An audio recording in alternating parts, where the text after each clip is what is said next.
We welcome you to another live edition of the Sports Box, brought to you by our sponsor, Showcase Sports in Hamilton. Showcase Sports for the elite athlete. And by our friends over at CrowdPlay. Download the free CrowdPlay app today and check them out at www.crowdplayapp.com for details. Ladies and gentlemen, it's showtime. Well, good evening, ladies and gentlemen, and welcome to what you've all waited for. It is draft week, and this is the Sports Box 2021 NFL preview. I am Hamilton Mike Galetta, along with Brian the Ranger Tard, and a host of our Sports Box hosts. We have Drew and Alex from Game Winning Drive, and of course, Tony Quigley from the one and only Baseline Jumper. What's up, gentlemen? Living the dream, Mike. Absolutely. Quigley's versatile. There is no situation. There's no spot we can't put Quigley in that he does not just absolutely thrive. Football, basketball. He's versatile. Curling. Okay, so let's get started. Brian, before we get started, why don't you give him a little bit of our sponsors? Guys, absolutely. Showcase Sports in Hamilton, New Jersey. Check them out for all of your sporting goods needs. Let them know that we sent you. Of course, our friends at CrowdPlay and Dave Birnbaum at Remax Community. Our buddy Dave, looking to buy, sell, or rent in this ridiculous real estate market. Give him a call. Let him know that we sent you his way. He might even get you a coffee. Who knows? Are we really his buddy? I mean, I am. I don't know if anybody else wants to claim him. No, I am. I'm on Facebook with him, so that's fine. All right, guys, listen, this is the most wonderful time of the year. It is finally draft week. We are just days away from when presumably Trevor Lawrence takes his spot as the new king of the jungle in Jacksonville. When you look at Jacksonville, you know, they've never had the number one pick before. It's the first time this franchise, which is kind of crazy as bad as they've been, right? That they've never had pick number one. They've had 12 top 10 picks in the last 13 years, and only 2 of them are still on the roster. So not good at maintaining that talent. 2 picks last year, CJ Henderson and Clavon Chase on both on defense. They pick again at number 25. So let's just say it's Trevor Lawrence, right? That's not really going to break news here on the Sports Box. Around the board, how successful can he be in year one with that roster? Anybody go ahead. All right. I guess I'll kick it off a little bit. Yeah, I mean, I think like any first-year quarterback, he's got to get used to the speed of the game. But Trevor Lawrence is a guy, 6'6", 215, big arm, accuracy, mobility. I think it's going to come pretty quickly for him, although Jacksonville needs some work. They're not going to be obviously a contender the first year. Just like any quarterback, I think he's going to have his growing pains. But, I mean, in the end, it's going to be a long-term solution for them anyway. I think Trevor Lawrence is the right pick for them. And the reason they probably haven't had first overall pick before, Brian, is because the Jets have been so bad, screwing everything up. So, and unfortunately, they screwed everything up this year by not getting the first pick. They got second pick. So, Drew. Yeah, man. For me, dude, I did on some things Mike says. The game will come to him naturally. I think with Urban Meyer as his head coach, I'm a little hesitant on what the game plan will be offensive wise moving forward. I read an article yesterday. I was sharing with a bunch of my buddies that Urban Meyer went through a bunch of OCs because he wants his vision installed in whatever OC he signs with. So it's going to be interesting to see how that offense is going to flow with the Jags. They found a great player in Robinson last year, the running back. I think a lot of running will keep Trevor Lawrence upright. They'll have the game come to him, and hopefully it's gonna be really interesting to see who they're gonna pick. What is it, 25 they pick in the first round? Yeah. Mm-hmm. So I mean, it's gonna be interesting to see what direction to go. Offensive tackle. There's been some talk today about a running back. You already know how I feel about running backs in the first round. I did a lot of thoughts when it comes to it, like you do, Brian. But for me personally, man, I just really think that the sky can be the limit for Lawrence as long as he is molded in the right direction, the right way. But we'll definitely see. We'll definitely see how it can happen for him and the Jags. Tony Quigley, you're an unabashed Urban Meyer fan, aren't you? He's a clown. I mean, look, he hired Chris Doyle as one of his first roster moves is hire Chris Doyle. I think the Khan family did a really injustice to Trevor Lawrence by bringing him on board. I mean, the Jaguars roster isn't horrible. They were competitive in a number of games last year with guys, like Gardner Minshew at quarterback, and even lesser than that. So you're going to get the number one pick. You got tons of draft capital in the future. You have tons of salary cap, and then you hand it to a first-year coach who has never been an NFL coach in any level. He's quit on his last couple teams. I mean, so why would I want to hand my superstar, the golden boy of the NFL, sunshine himself, Trevor Lawrence, to Urban Meyer? It doesn't even make sense. Like I said, he hires Chris Doyle. Horrible move. I mean, that was just, it's just not the right move if I'm a franchise. I mean, you want to criticize Jerry Jones and all these other owners that are a little bit more boisterous than the Khan family. This move right here is just set up for failure, So I don't see Urban Meyer last in the season. If he even lasts 2 seasons, I'd be absolutely shocked. He's gonna quit. Urban liar, I mean, at least he can pay players legally now. Alex, your take? Yeah, I mean, I echo a lot of the sentiments that Tony just said about Urban Meyer. I mean, me and Drew talked about this for a while before the hire. When they started talking about the hire, I thought it was absolutely insane. As a Buckeye fan, I was ecstatic when he came into town. And like every program he's done, he quit on them with unfulfilled potential. I mean, the guy was never out of the top 2 for draft classes.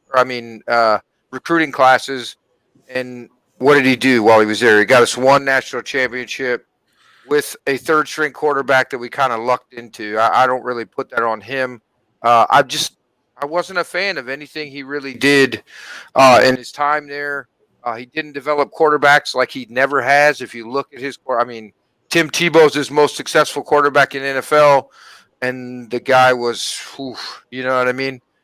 Pretty rough. I know he won a playoff game, but he would have been a maybe Hall of Fame tight end if he'd have switched positions, but he's not a quarterback. So, I mean, not a fan of Urban Meyer. I think the Khan family has done a horrendous job managing this franchise since they've taken over. And I hear what you're talking about, Tony, about people, blasting Jerry. I think Jerry's done a great job for the last 5 to 6 years. Honestly, staying out of the way, hiring the right people. The draft pick, I mean, Dallas, name a team that's drafted better than Dallas. Let's be realistic. Name a team that's drafted better than Dallas in the last 5 to 6 years. You can't. Now, they can't get it right on defense, but they get everything right on offense. I mean, that's a Hall of Fame offense, right? I mean, you got Hall of Famers, Pro Bowlers all over that offensive side. So, but back to the Jaguars.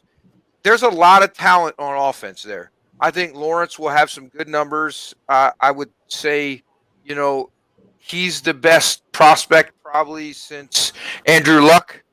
Andrew Luck cut his own career short. So Andrew Luck was a sure first ballot Hall of Famer before Andrew Luck retired. Well, I'm glad you brought that up, because that was my next question. Is how does Trevor compare to the top picks at quarterback that we've seen in previous years?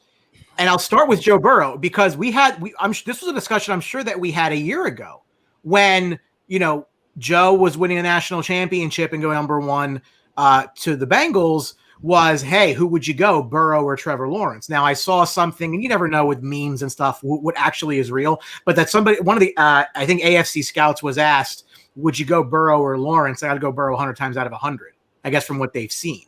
So I know that we're like a year detached from the original discussion, but where do you rank Trevor coming out with the big names that we've seen at that position the last couple of years? I'll start with Drew, since, Justin Herbert. God, I love Herbert. For me personally, man, I think I'm so inconsistent when it comes to Trevor Lawrence. I seen him shine, and then I see him not shine in big games. So it's almost kind of like a big game like Syracuse, Drew, where he can't make a completion under pressure. Right. So I definitely get what you're saying, Tony.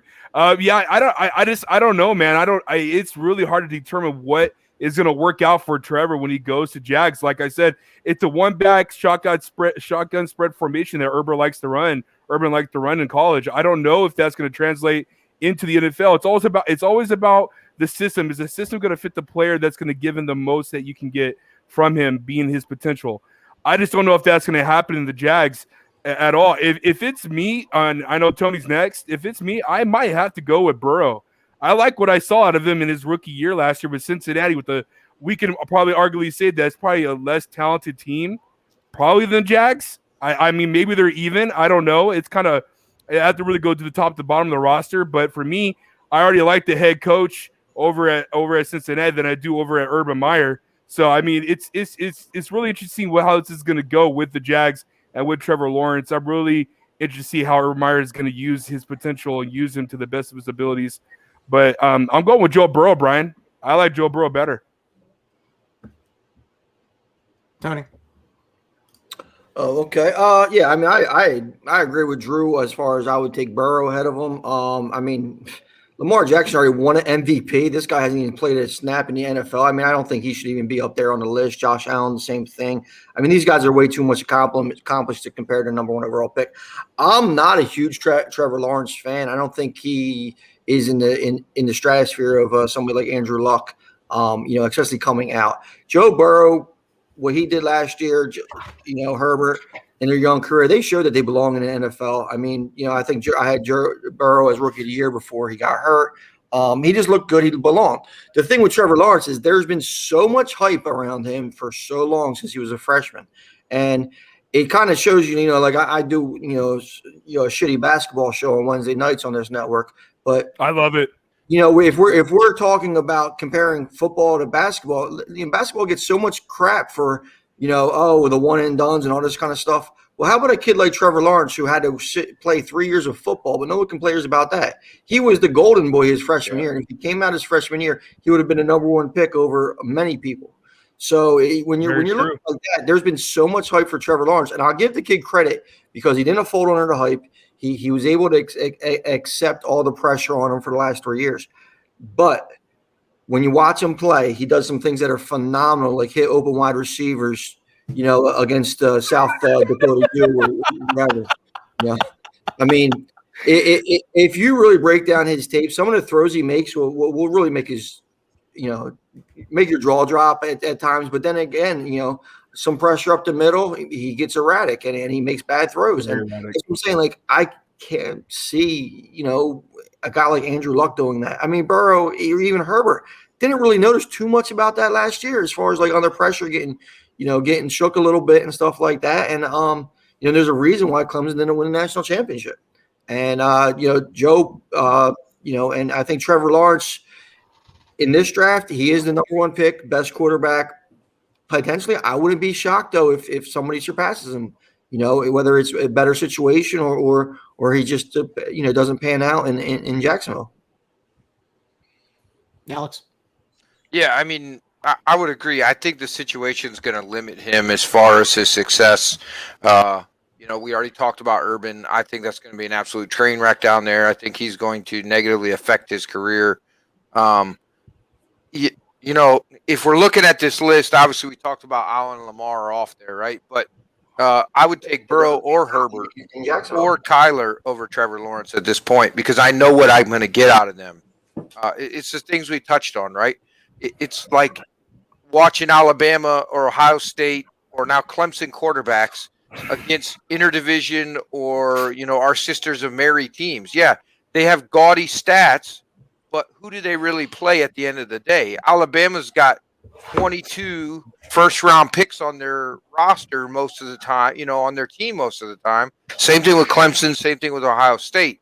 It's why you see historically these guys don't succeed in the NFL. It's guys from Wyoming and other places like that that come out of nowhere, like Cal and stuff like that, where there's not 5 stars all over the place that they're throwing to or blocking for them or playing defense with them. I mean, I was never a fan of Trevor Lawrence. I always thought that he was more hype than anything. But, I mean, you got to respect what he did in college, but there's still an asterisk. Welcome to the show, Ant. What's up? Brian, I do want to say that I do believe I'm not a big college guy like Anthony and like Tony and Alex and other cats. But for me personally, I read somewhere that and maybe these two can concur or tell me if I'm tripping or not. Lawrence regressed from his freshman year to his sophomore, junior stat-wise. He wasn't the same player his freshman year. Am I right in that, guys? Because it seemed like he was more erratic in the pocket, throwing the ball, and trying to be and less accurate than he was his freshman year. Is that because defense were figuring him out? Was coaches figuring him out? Like if you look at their offense, he was good his last year. It didn't look that good. If you look at their offense, it became more Etienne running centric in his junior and senior year than it did his freshman and sophomore. So his numbers did slip, but they didn't have true stud wide receivers there for him to throw the ball like they did his freshman year. It's a product of the system, unfortunately. I don't know that it's all on him, but if you're looking at just raw numbers, yeah, maybe he regressed a little bit. I wouldn't say that much though, but I mean, he did show you things that make you take a double take, right? You do wonder, okay, is this guy really going to live up to the hype? And then the cards are stacked against him. He's going somewhere where there's no offensive line. Yeah, he's got 3 great wide receivers.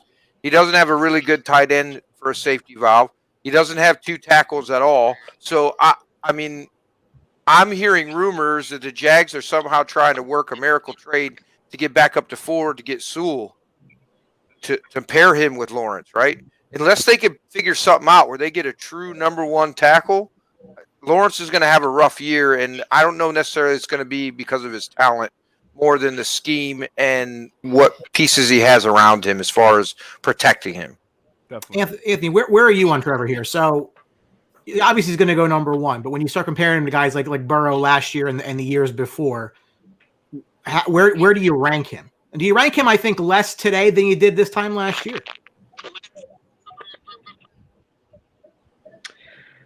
I like Trevor Lawrence as a prospect. I think he has all the tools.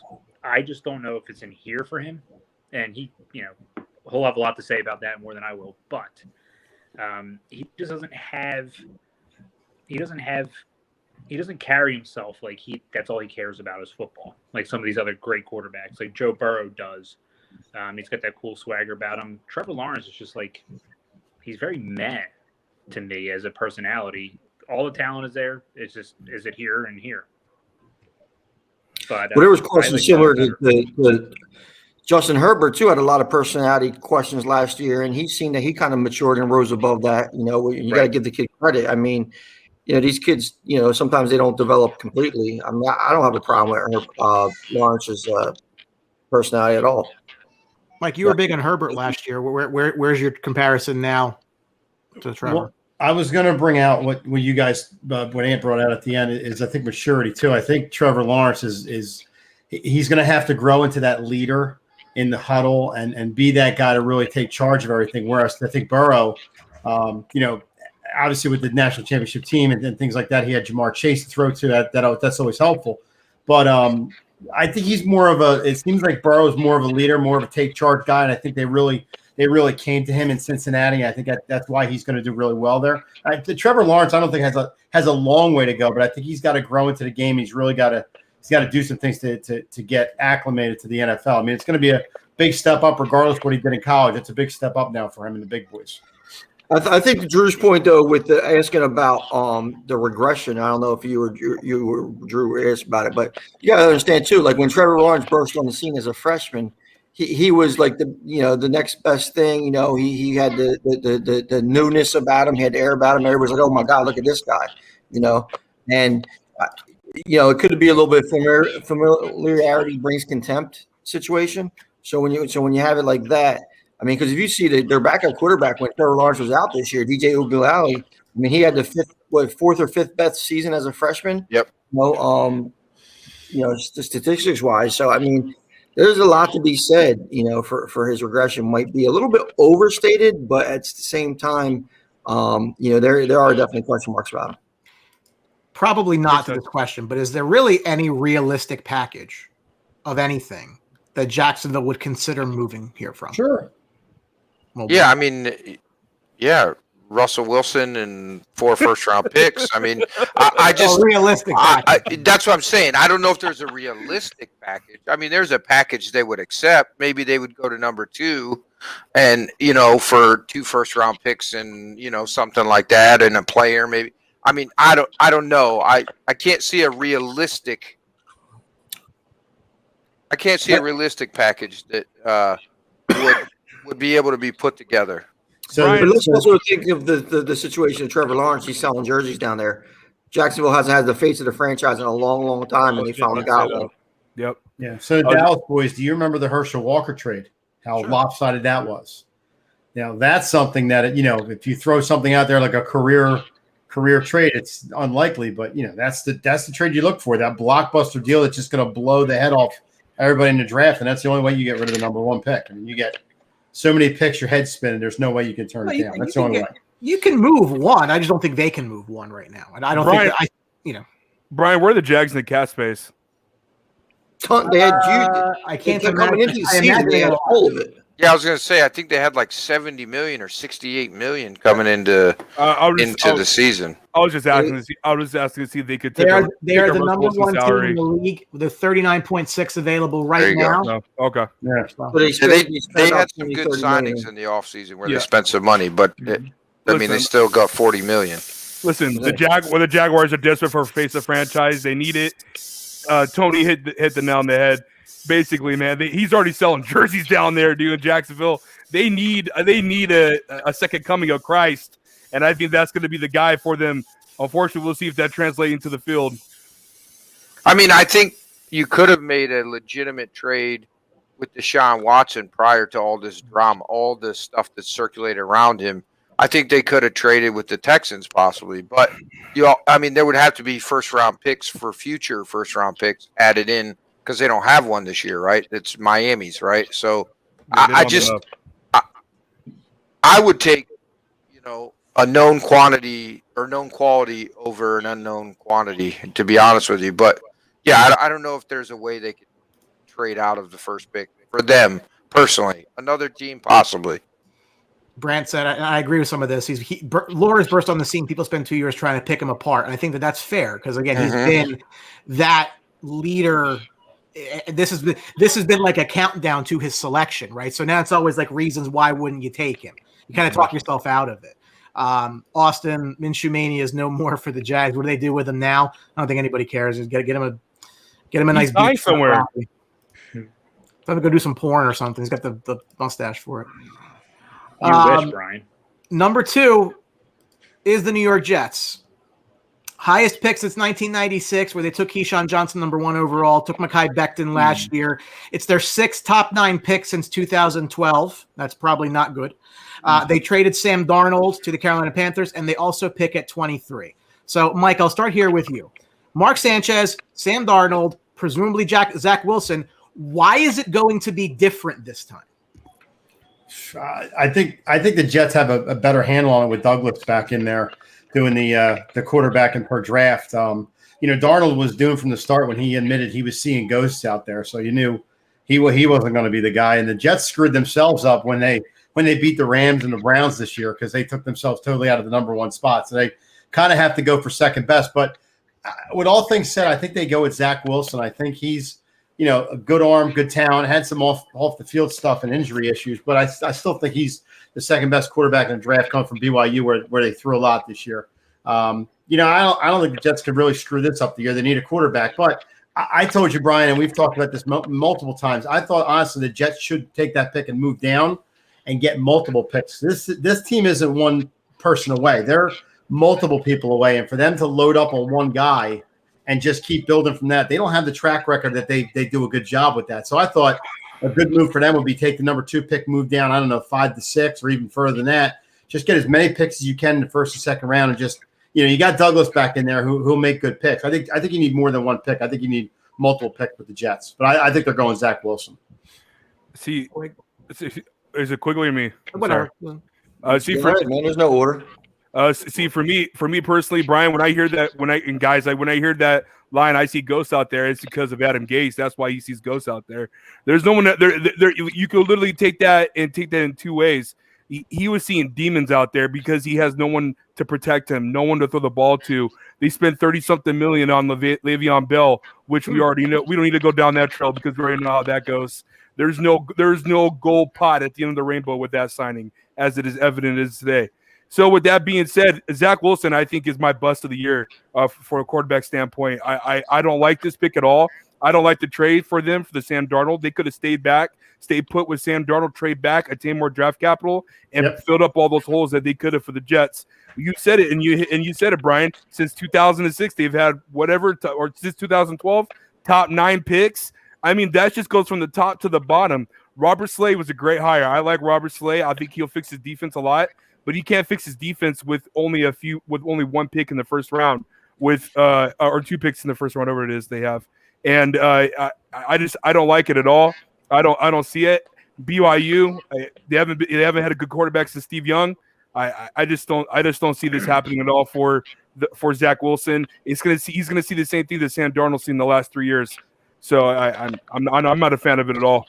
You better put some respect on Ty Detmer's name. That's all I'm saying. well, quick, to Drew's point, is Wilson the right pick? Because I just feel like we're not that long ago when Ohio State was playing Clemson in the playoffs, where the discussion was, could Justin Fields overtake Trevor Lawrence for one? No, probably not.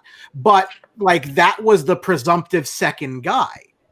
And then the longer we've gone along here, out of nowhere is this kid from BYU who was supposed to be like a mid-first, like 8-10 area. And now he's the presumptive number 2 overall pick, at least the odds-on favorite for it. We said the Jets are the dumbest franchise in sports because you could have had the lock pick by just losing games that didn't matter. They found themselves into 2, and now the questions come up. So I'll ask you, is Zach Wilson the right pick?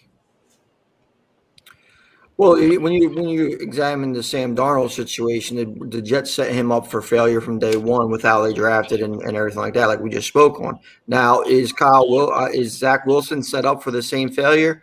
Pretty much so. I mean, so they're taking this pick as more of a developmental pick down the road and not for an immediate need. Now, when you look at somebody like Justin Fields, it was his inconsistency throughout the season that really hurt him.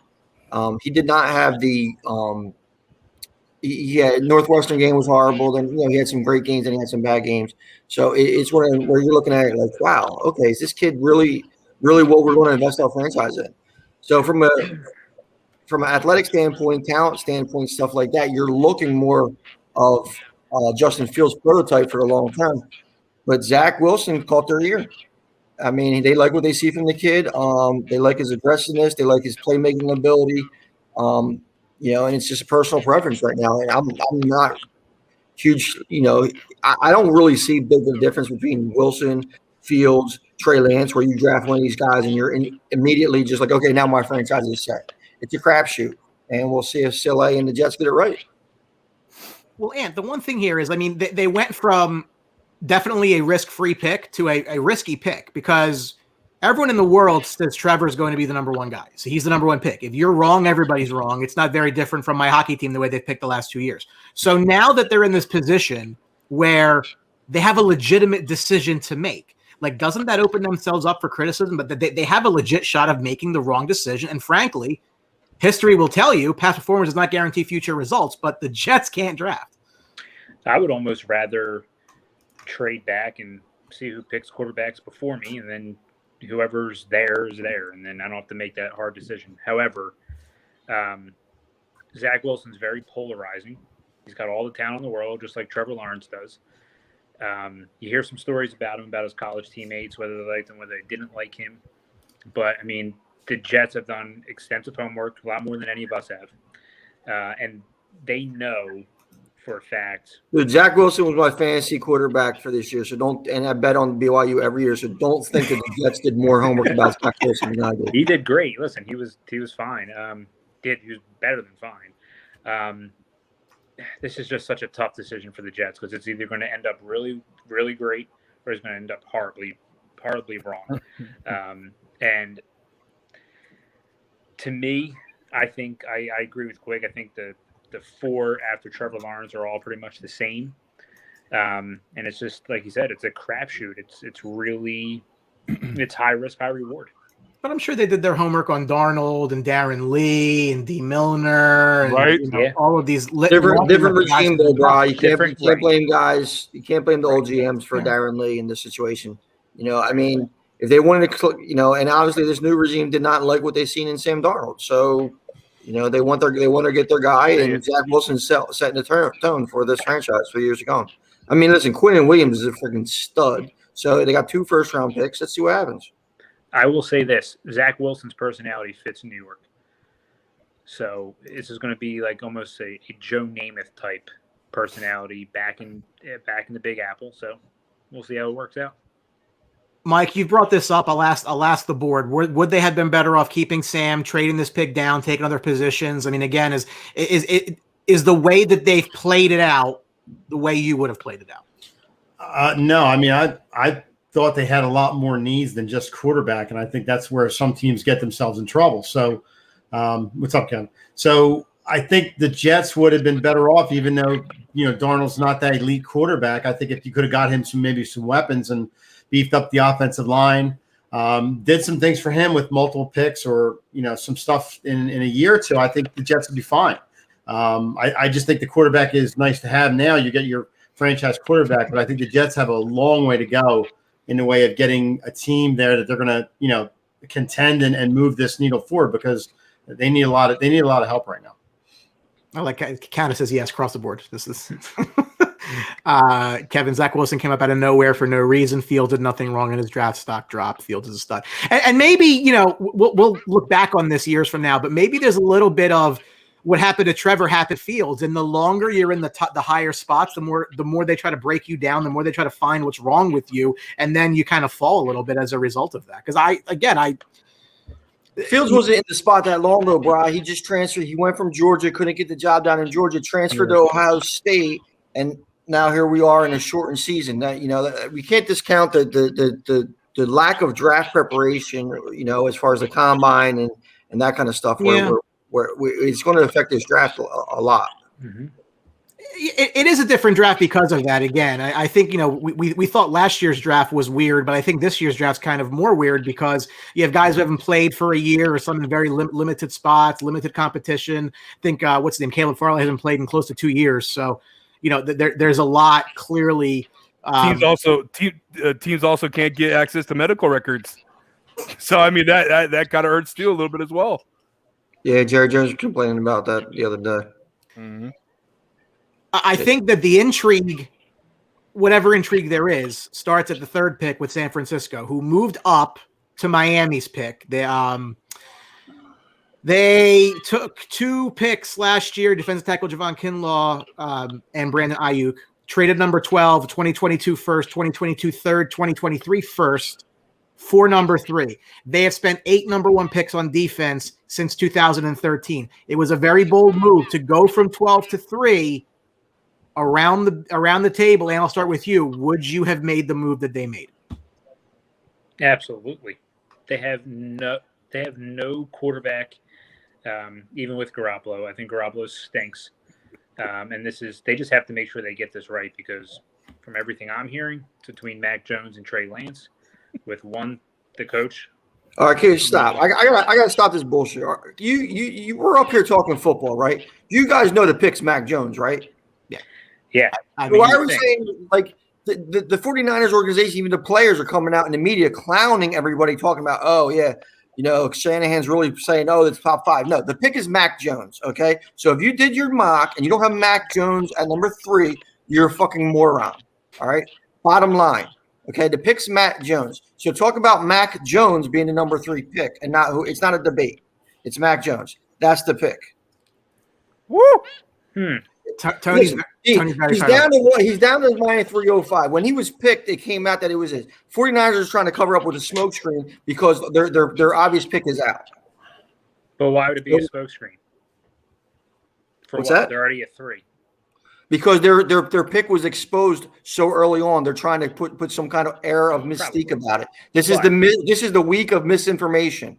So if you don't if you think something else, then you go to DraftKings and you bet on whoever at plus money, because Mac Jones currently is minus 305 and climbing. Yeah, I have Mac Jones at 3. However, they're obviously hear different tidbits. So I'm not talking about you personally. I'm just No, saying in general, because Right. even you got 49ers fans, talking about, oh, well, we're not taking Mac Jones. We should take this guy. They're talking No, you themselves got Mac out. Jones. Deal with it.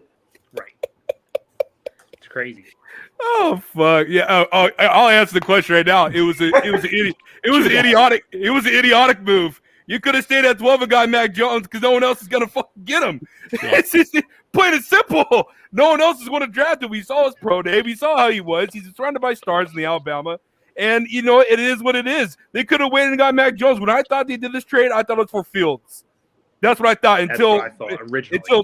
until Tony obviously said, do your homework and this and that. Just went on a full-on Listen, try. you go in the group chat, and it says Mac Jones to San Francisco confirmed a month ago when they made the trade. It was a done deal. It still is. But Drew, you're 100% right. If you're looking about value-based drafting, this was a dumb move. It's kind of like the Daniel Jones pick from the Giants a couple years ago. You didn't have to go up to 3 to get Mac Jones. You might have had to maybe jump a team if New England was trying to position to get up there and get him or something like that. But there's no way you had to go to 3. But listen, if there's not a team in the top 10 outside of that is probably more fit to win than San Francisco. They're going to get everybody healthy. If Mac Jones is a guy that you could instantly come in and play right away, then go for it. I don't have a problem with the pick. It's And just they have to go up to 3 to get him. Listen, think about who Shanahan has had at quarterback. Nick Mullins, Jimmy Garoppolo. None of them have since the 49ers. profile of Lance or Fields. It's going to be Mac Jones. That's the problem.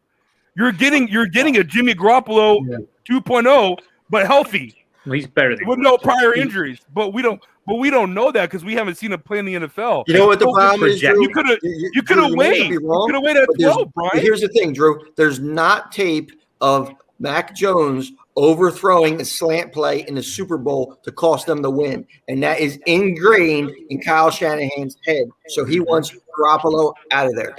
Wait, are we not also going to talk about his game plan in the second half with Atlanta? That also has to be ingrained when he gets the New England Patriots. Those are his calls. You might be right about that. He'd have the greatest quarterback of all time, quote Nick Nazario, Hall of Fame, Julio Jones, and everybody else like that there. And they're coming up the next pick, so we can save that for that. But sure. And I want to comment. Oh, God. I'm sorry, Mike. I just want to say this. To Tony's credit on his point, it is pretty evident, Brian and guys, that presser was effing weird. That was one of the most weirdest pressers I have ever seen since it's up there with the Detroit new head coach hire. That's how weird that presser was. Yeah, exactly. I don't understand why Shanahan and Elway or Lynch are having this little thing where it's only us two are going to know about the pick, but we know the pick, and I'm with Tony. We know the pick. They're just trying to throw that smokescreen out there because it's a freaking embarrassment. I think they went from riches to rags because of trading up and giving up a 2023 first round pick for someone that they could have easily landed in their lap. Just for ratings. Mike, go ahead.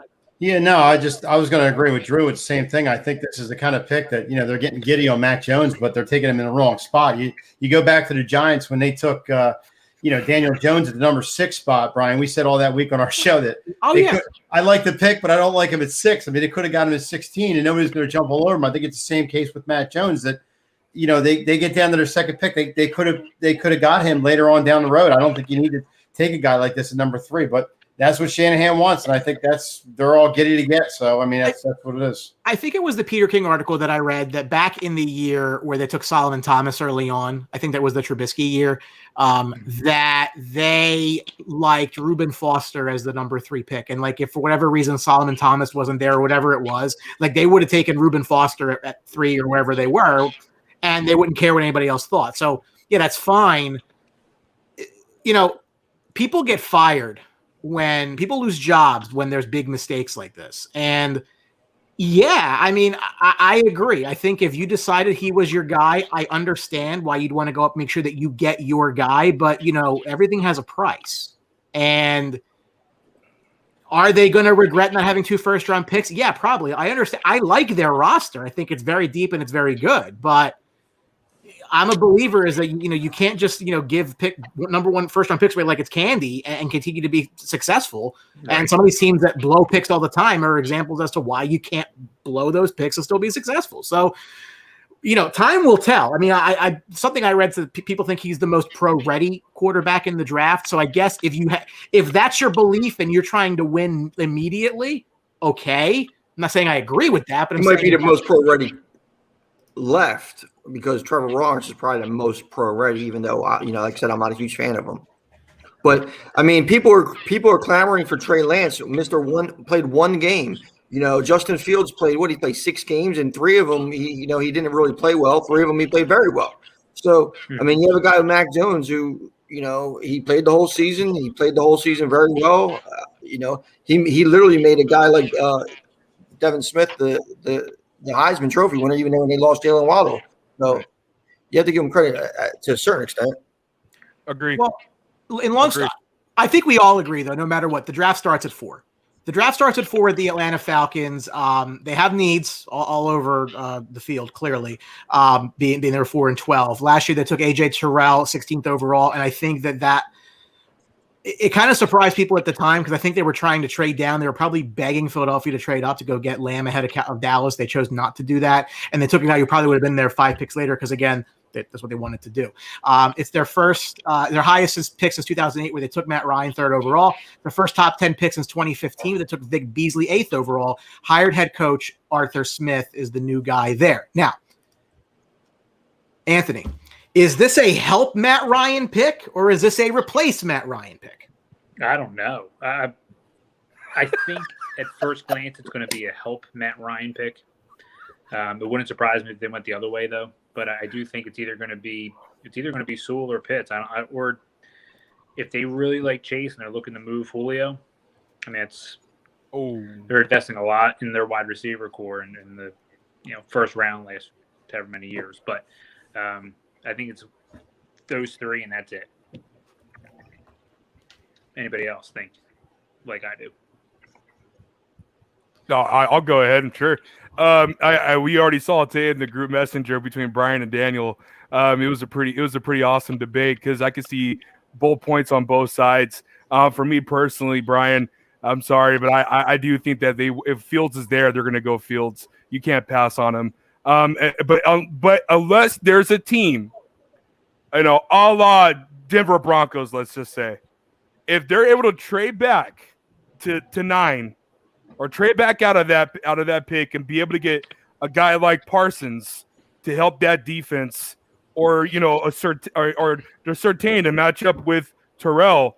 The defense is the issue of need that they need to fix.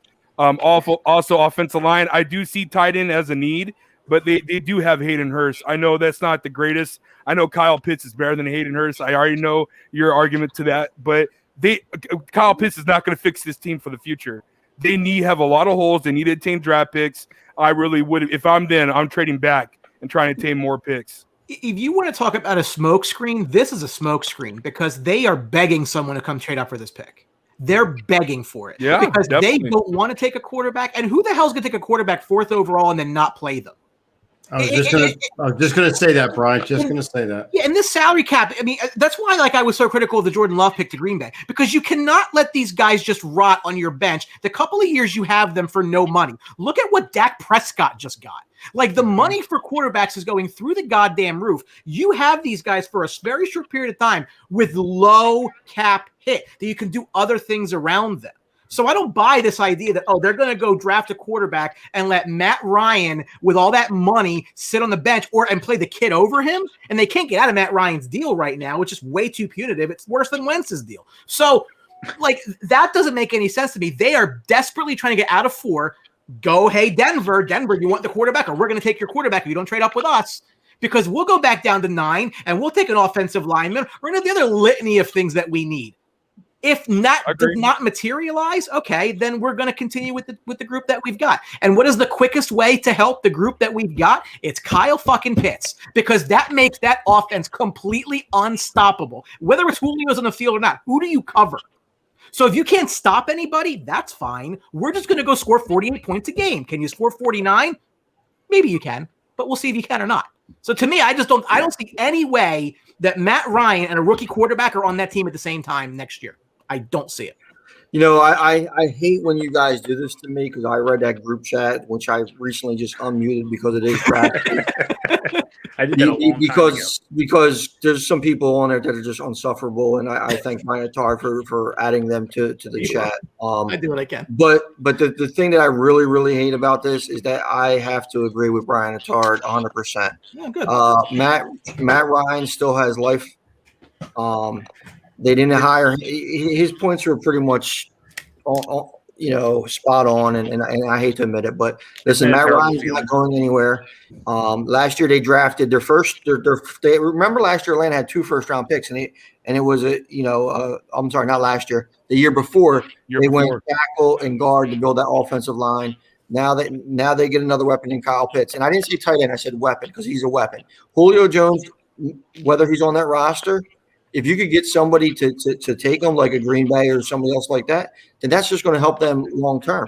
Because Kyle Pitts could come up, a healthy Kyle Pitts, who we did have a little injury concerns when he was in Florida, but if they could pair him with Ridley and Russell Gage and Hayden Hurst, that's a weapon that they're going to be able to build upon. And if you look at a regression that's expected in New Orleans, and obviously Tampa Bay is going to be the class of that division. And then you have Carolina that's going to be throwing Darnold. Atlanta is going to be right there fighting, for that number 2 position in that division, and that might lead to next to playoff berth. And you have Matt Ryan, you have Ridley. If you can make a couple plays on defense, you're right there because defense in the NFL isn't really where it needs to be nowadays because of the rules. So I think Pitts definitely. Yeah, I'm going to agree with Tony and Brian because I mean you're picking this high with Atlanta. I don't think you draft a quarterback yet and have him sit on the bench behind Matt Ryan. Matt Ryan still has some life on his tires yet, and to get him a guy like Kyle Pitts is a godsend. He'll probably be bowing at that all the time because Pitts is going to make some plays, and the proofs of the pudding. They're shopping Julio Jones again, so there's his replacement if they can move Jones for something else. I mean, Pitts is the guy. Absolutely, they got it. It's an easy pick for Atlanta. I think you go all day.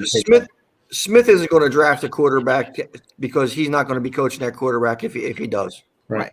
Who would take the job in Atlanta walking into a cap nightmare to then have to be there to blow it up? Your defense is awful. I mean, yeah, but the guy who doesn't need the job because his dad owns FedEx. Right. That's right. It's a starting point. Right. Look, Matt Ryan's not going to be there forever. And I think anybody who wants to give me value for a player, I'll listen on anybody, right? I mean, if they want to give me a number 1 for Ezekiel Elliott, I'm all in. I don't even care.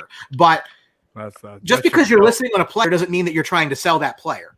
It just means that you've taken a phone call. So look, Julio is injury prone. Again, if they go put Pitts on the field and he plays outside, inside, whatever, then Julio is probably going to see his role reduced anyway. And he's not even the number 1 anymore. I think Calvin Ridley is the number 1. He's the guy you're going to put your number 1 corner on because he can still move, and Julio can't move the way he used to be fair to him. But I think this is a help Matt Ryan pick. I think it's get the band together one more time. Look, Atlanta's never been a stout defensive team, right? To my recollection, going back to when it was Roddy White and Julio Jones, and they were airing it out. Right. This has just been who Matt Ryan's there. It's just been the defense has never helped him, and they've been always trying to score points. Well, that's the situation you've built. Go with it again for a couple of years. Again, I think it's an easy pick if they're there. They would absolutely love to move down to 9 with Denver, let Denver take their quarterback, and then they can take a litany of different people that could help them, but then it's not up to them anymore, and they have more help that they can do. Number 5 is a very, very interesting pick with the Cincinnati Bengals because took Joe Burrow last year, number 1. Is he starting the season? Time will tell. So clearly you have a need on the offensive line, but he has a friend that he used to play with at LSU. You're going to find out very quickly how much pull Joey B has in Cincinnati. Ant, you're going to get this reference. Quig, I'll start with you. The irresistible force or the immovable object? Do you go with Chase, the number 1 wide receiver, to be the guy to link up with Burrow for the next 10, 15 years? Or do you take that absolute beast of a man in Penei Sewell so that he might actually have 4 seconds to find somebody else that's open? I mean, does he need 4 seconds to find somebody who was open? I mean, he kind of, just did his thing last year. But when you look at it, I think the pick here, and I'm not 100% going to agree with it, is Jamar Chase.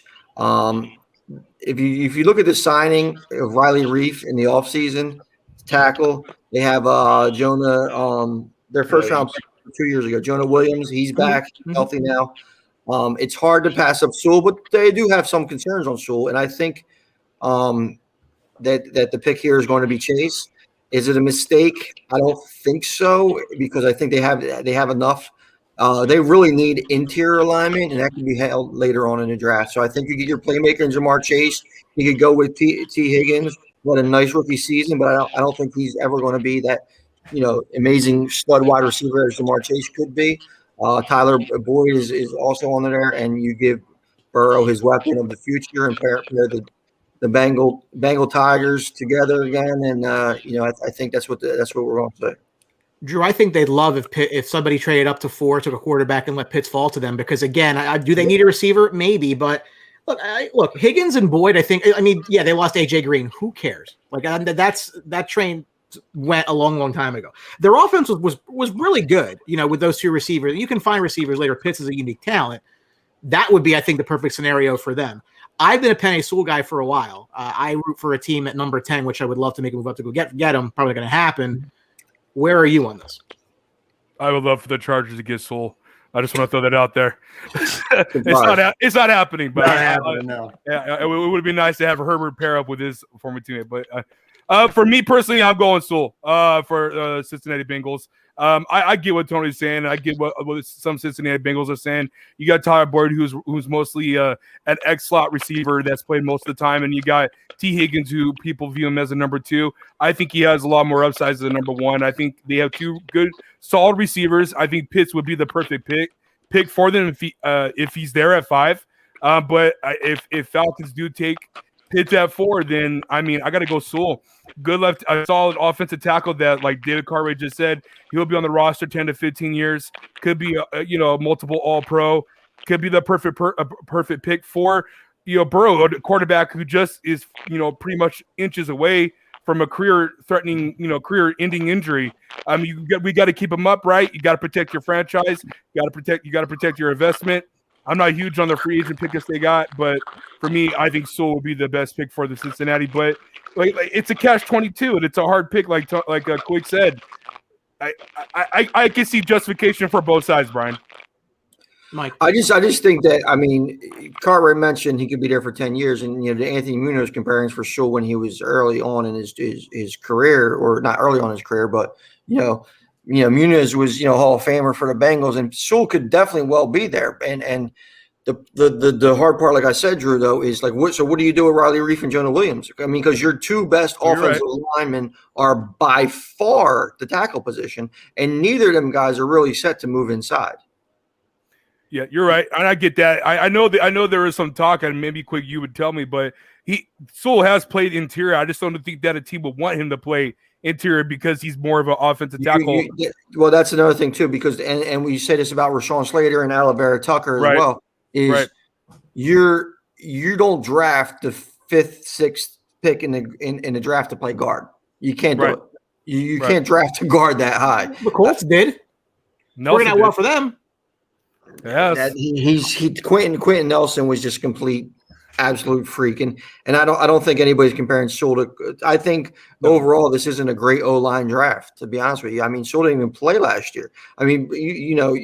So Quentin Nelson coming into a draft and Penei Sewell coming into a draft, it's just light years apart. Quentin Nelson might go number 2 in this draft.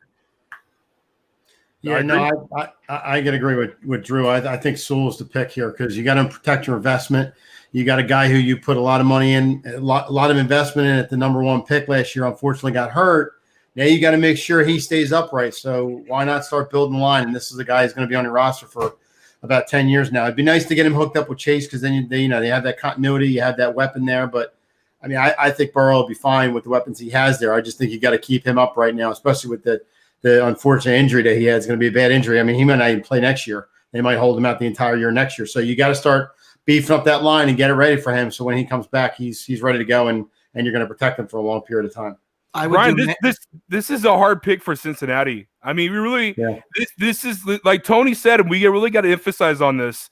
This is between a rock and a hard place because you can go either way. Do you listen to your investment and go with the guy that he has a relationship with and make sure the morale is good, or do you go with someone that you're looking for his best interests, or do you trade back? I mean, there's possibilities that are endless here where you can trade back to 6 and make Miami make that decision. I mean, it's really hard for Cincinnati because I get what Tony's saying. They did invest in the line.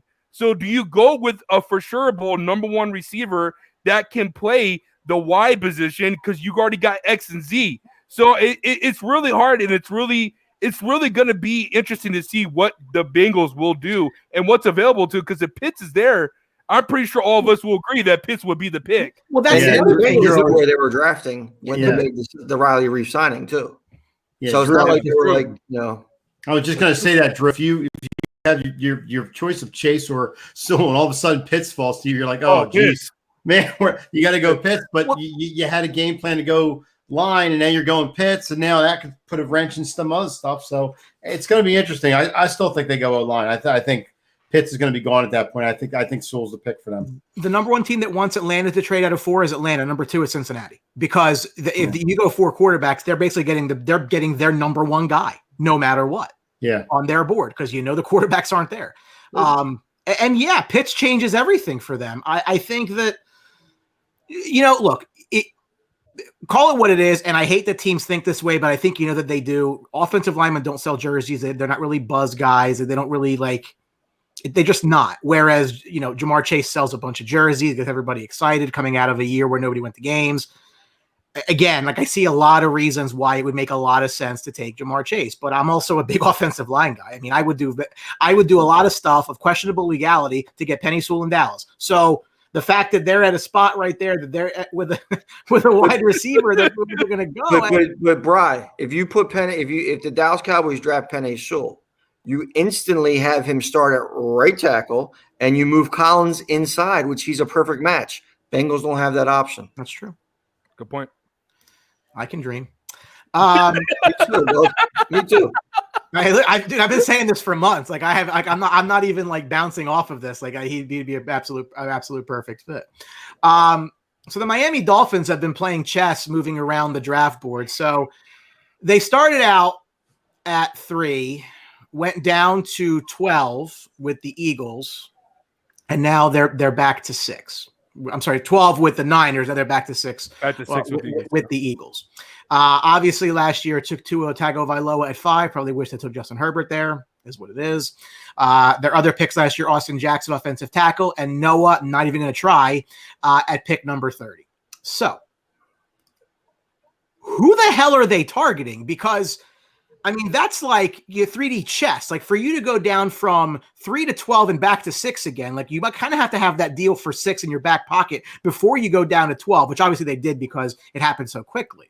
But they must have a very specific target that they think is going to be there at 6. And something tells me it's possible that if a quarterback doesn't go 4, maybe they get screwed on that?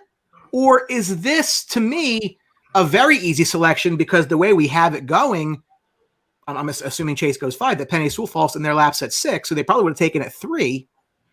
They're in a great spot. They pick again later in the draft at 18 with their own pick, and this is the pick from Houston, the gift that keeps on giving. So, Drew, I'll start with you here. To me, if it were me, I just put a very big pick into a quarterback last year. I drafted some offensive line last year. I'm going to do it again, because a guy who could potentially be a top 3 player in this draft, quarterbacks aside, falls to me at 6 that I made that happen. To me, I don't think it's that hard. No, and I think we saw it was evident today in today's draft with Washington football team that I think they're targeting offensive line, and then obviously Sewell's going to be there at number 6 if the way the draft goes is what we're doing it right now in our mock from 1 to 16. Sewell's there. Sewell's the guy. They got to protect Tua. I think I know Tony Quigg has talked about this before. It's been an incomplete grade with Tua his rookie year, and we have to see more of what he could do in this Miami offense this year. And he replaced Fitz when the team was winning. So we have to see what Tua can do a full year, and I want to see what he could do. I also believe that Miami needs receiving help. I think they could get that back at 18. So with 6, they got to go Sewell. They got to protect Tua. His past injury issues, especially his hip, in his senior year again in Alabama, we saw what happened. Like you said, Brian, they should have went with Herbert. They didn't go with Herbert. Thank God. I bless him every day. And you got to go Sewell quick, right? I mean, it has to be Sewell here. Yeah, they moved the offensive lineman. They brought in Will Fuller, further wide receiving help. So now they have the deep threat to go with a bigger receiver, Devontae Parker, and they got the freak athlete from South Jersey, Mike Gesicki at tight end.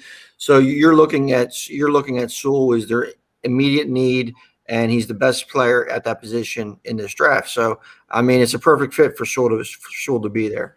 I just think it's too easy of a pick. I would have loved to see Pitts fall here and have them have a number, a double tight end set, which I think Tua would really thrive. But I don't think that's realistic. For Brian, for your question though, as far as like what moves were they making and what were they positioning themselves on? Honestly, I don't know. Maybe it's because they wanted to pick the Bama wide receivers and Devontae Smith and Jalen Waddell. So that's the only really reason why I could see it, because I can't see them trading up and predicting unless they knew then that Sewell were going to be there, and that's why they made the move. But now they got to hope no one leapfrogs them and stuff like that. So if Sewell's there, Sewell's the pick, and I think it's a very good pick for them. Well, but realistically though, like if anybody's leapfrogging, it's to go to Atlanta's 4 spot and take a quarterback, which helps Miami, and I don't think that Cincinnati would really like to get out of that spot at that point. I think they're. Again, the 3D chess that they've played, I think they kind of got to the spot where they think they know who's going to be there. Like I think that, to their credit, whoever they wanted, they're probably going to get. I think moving back to 12 would have got them an extra. I think in their minds they're probably thinking we could probably get the second best offensive lineman in the draft. Looking at what the draft was when they made that trade, and possibly get Rashawn Slater. And maybe that's a way. Maybe it's Tony. Maybe they could have got to pair those 2 receivers up, possibly. But it is kind of crazy how they did jump back up to 6. Maybe they realized something wasn't working out as they envisioned on their draft board. I think you guys make valid points with the O-line, but I already have Sewell gone, so I'm going to take. They're going to go with Devontae Smith. I think here's a guy who won the Heisman Trophy. They did get Will Fuller there. I think they do. And they got Parker. I think they want to add another guy to the mix just to, this guy's won the Heisman Trophy. He tore it up against Ohio State in the national championship game. He's an excellent route runner. He's got good hands, tremendous run after the catch guy. So I think there's a guy who can really set the chemistry with Tua. And I think it really opens up a lot for him in the way of the offensive powerhouse I think Miami's going to turn into if they can get Devontae Smith. They have such flexibility picking at 18, right? And I'm pretty sure they ended up getting 2 picks from San Francisco, then using one of them to move back up again. So I mean, they have other picks that's coming, and I don't really think that like they're in this huge rush to be like a super contender right away. They're really set up beautifully well. I mean, you can't say enough about the turnaround that team's done in a short period of time. And I'm a fan. I'm a fan of what they've done. I think it's been wonderful. I think they're going to be very, very good. In the not too distant future, but it might not be like next year. And that's okay. Like that's not really a problem. The Detroit Lions need a lot of things.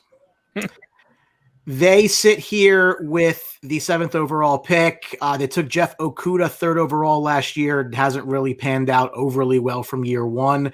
7 of their last 8 number 1 picks have been on the offensive side of the ball. This is the 3rd straight year they're picking in the top 8.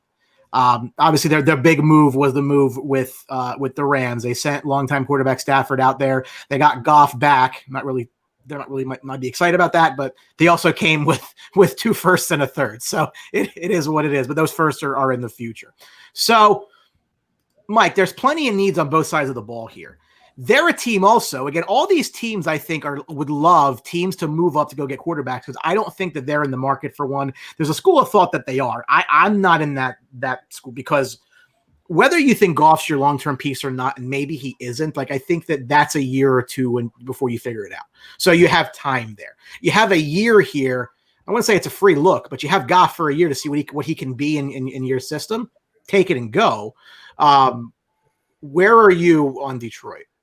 Well, I think you brought Goff in and you shipped Stafford out. You not only got to give him help, you got to get him some targets too, because they lost Golladay and they lost Marvin Jones in the offseason too. So I think it's a great spot for Jamar Chase. He believe it or not, he only caught 17 passes his freshman year. I mean, he took a huge step forward in 2019, and he's been, a top 10 prospect ever since. I think it's definitely a spot for them to take a wide receiver in this draft, because they're going to need some help for Goff moving forward with those two guys out of the spot. I think it's a perfect spot in case it's going to fall to them.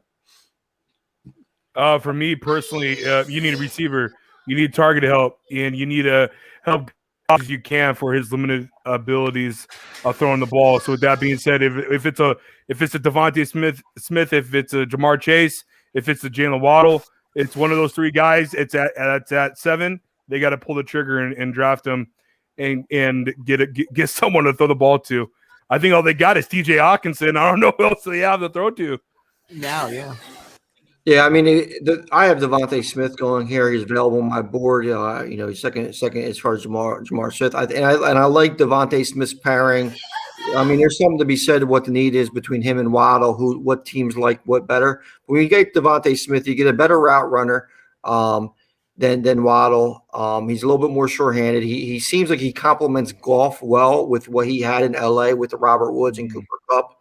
And he has the speed to take the top off the defense still. So I think Goff would be very comfortable with Devontae Smith, as far as Waddle is more of a wild card, and you need really an offensive mind to get him in position.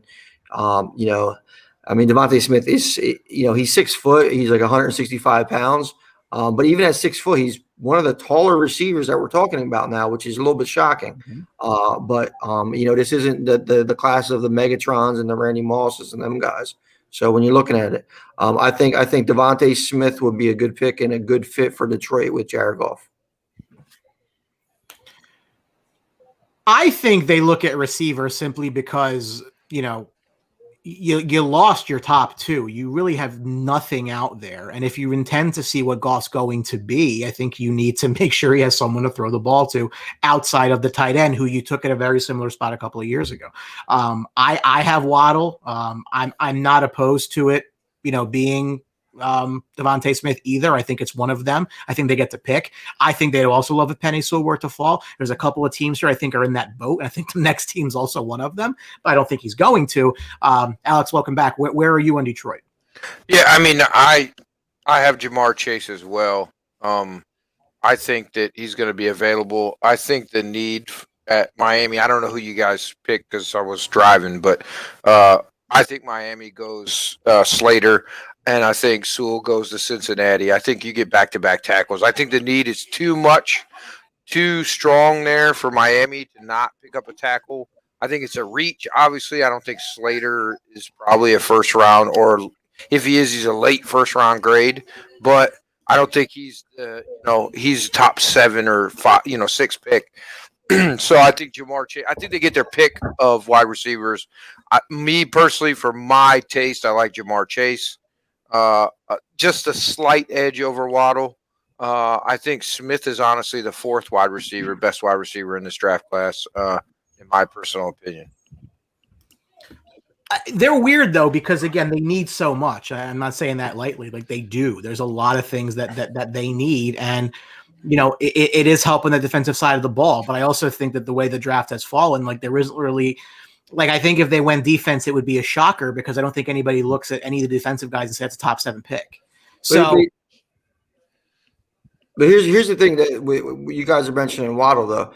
If you look at playing style and how Waddle and Goff don't really seem to me like they flow together. If you look at what he did in L.A., Waddle would be for somebody more like a Deshaun Watson or something like that they could get out, make a play, have Waddle extend the play. Devontae Smith, is more of a crisp route runner and fits more of what Jared Goff does in underneath passing game, hard slants, that kind of stuff. I think listen, Detroit may very well go with Waddle, but what I'm thinking is that would be a more complementary style than what they have now. No, yeah, I have Chase going here. I don't have Waddle going I here. think we I just think Waddle is a better prospect pro-wise than Smith is. My opinion. Next up is at number 8, the Carolina Panthers. They were 5-11 last year. Took defensive tackle Derrick Brown 7th overall. It's their third top 8 pick in the last 5 years. Now, they did make a deal for Sam Darnold with the Jets, but they haven't yet picked up the 5th-year option. And I don't think that is an error on their part. I think it leaves them open to a lot of things, or at least they want you to think they're open to a lot of things, which may make you want to trade up with them to take their spot, or trade up with a team ahead of them, which then lets somebody fall to them. So I think their poker face is going to be tested here the next couple of days up until they make their pick. Quickly, it's an interesting team, right? Because I don't know, and I'm curious what you guys think here. Yes, they just gave up a second-round pick for Sam Darnold. Well, we're not that far away from when the Miami Dolphins gave up a second-round pick for Josh Rosen and then decided not to do anything with him over time. It just didn't work out, and they went a whole different direction. So I personally don't think the price they paid for Darnold is some outrageous thing that if a quarterback were to fall there at 8, that all of a sudden they're out of the market for a quarterback, because I just think that, Darnold's there in case one doesn't fall. We talk about insurance policies and what Jalen Hurts maybe could have been for Philadelphia. To me, Sam Darnold can absolutely be your starter next year, or he might be the guy holding the seat warm just in case somebody were to fall there. Quick, I'll go to you here. I mean, when they made the trade to Darnold, where were they picking? Number 8, right? Right. So they had this possibility. So I think they traded for Darnold to give him an opportunity to win that position and in that job. Realistically, I think this is where the New England Patriots come up and get their quarterback, and they take probably Justin Fields or Trey Lance, whoever they like better. I would see Belichick going more of a Justin Fields type of guy, but we're not doing that in our mocks and everything like that. So I think if Carolina stays put here, I think what they do is they get Sam Darnold some help, and they're fine with receiver and offensive weapons. So they need to go offensive line. This is where I have Rashawn Slater, versatile offensive lineman. I think he'll be able to try to fill in any hole that they need, tackle, guard, whatever it is. And I think that's the best way to give Darnold a shot to play here. And you still have Teddy Bridgewater, and he's probably the one that's going to be, holding the clipboard if they can't get rid of him. And it might not be a spot where they get rid of him. So if they don't make a trade out of this position, I expect them to get Rashawn Slater. I will. Yeah, I concur. I don't need to add anything more to that. Give Darnold the protection that he needs. You got your receivers. You got Robbie. You got DJ Moore. I mean, you got Christian McCaffrey. Give him protection. Give him time to throw the ball. I think this is the most logical pick besides trading back with the possibility of the New England Patriots or possibly the Washington football team. Alex, are you here at Carolina? I got Kyle Pitts going here. I got Kyle Pitts sliding down to here. I think, like every year, we're going to be surprised at people where they go and stuff like that. And with Slater getting drafted, in my opinion, early, with the Miami need being so grave for them to have a tackle, I think that, Pitts is the logical pick here. I just don't think the Falcons can pass up on Justin Fields. It just doesn't make sense. And I think once they pick Justin Fields, then they trade Matt Ryan or figure something out, because after June 1st or whatever it is, it's a much friendlier dead cap hit than it is prior to June 1st. To Austin's point here, that might be like why they want to trade down, because at 15, in theory, there's corners you can take. So, you'd much rather, divest that value out. So we're at the halfway point of what we're going over tonight. So just a couple of questions for the guys, since it's just the four of us having fun talking football. What's the most likely top 10 pick, at least, well, top 10, whatever, that would be traded down in your mind? Who is the most likely team to look to move down? Oh, what team? Carolina Panthers. Carolina Panthers for me. I think they're in a great auction. Yeah, what team? Yeah. Yeah, besides the Falcons, I think the Falcons will just get too greedy when they see Kyle Pitts and all these top candidates coming out of college, top players. I think they won't pull the trigger because they're not going to get the haul that they want. So I think Carolina has the most logistic chance of trading back. And Austin hit it on the head, man. They can address other needs to fix that defense and to compete in the NFC South and possibly trade with a good old Billy Boy, who has never traded in the first round up. So it would be interesting. I think, once again, could be a smokescreen. We know how Bill Belichick is. It's always a cat and mouse game with him, with analysts and all that. He never ends up trading up. He always trades back more times than not. So he never had to deal with Cam Newton for a year, so he might want to trade up and get a quarterback. That's true. Good point, bro. But yeah, other than that, man, I'm gonna go with Carolina, Brian. I just think that's the more logical sense for me for a team that could trade back. That won't be hurt that much by trading back that far. I'm gonna go with the Detroit Lions. I think that spot that they're at, I think that they're a team that needs a little bit more as far as, they're not, they have Jared Goff, but they have a lot of holes on offense. I mean, if they could use that pick to get a couple extra picks and fill that receiver need and a couple other things later on in the draft, because Jared Goff and whatever receiver, Smith, Chase, Waddle, whoever they get isn't really going to win much anyway. I might surprise you guys here, but I think it's Miami. I think if Penei Sewell is not available, which is who they really want from all accounts, right? If he's not there, I think they trade back and try and get, Broncos are a perfect trade partner for me because Broncos want a quarterback. So depending on how the quarterbacks go, right? If they go like I have in my draft, 1, 2, 3, 4, I don't know if they're going to trade. I don't know if Broncos will trade up.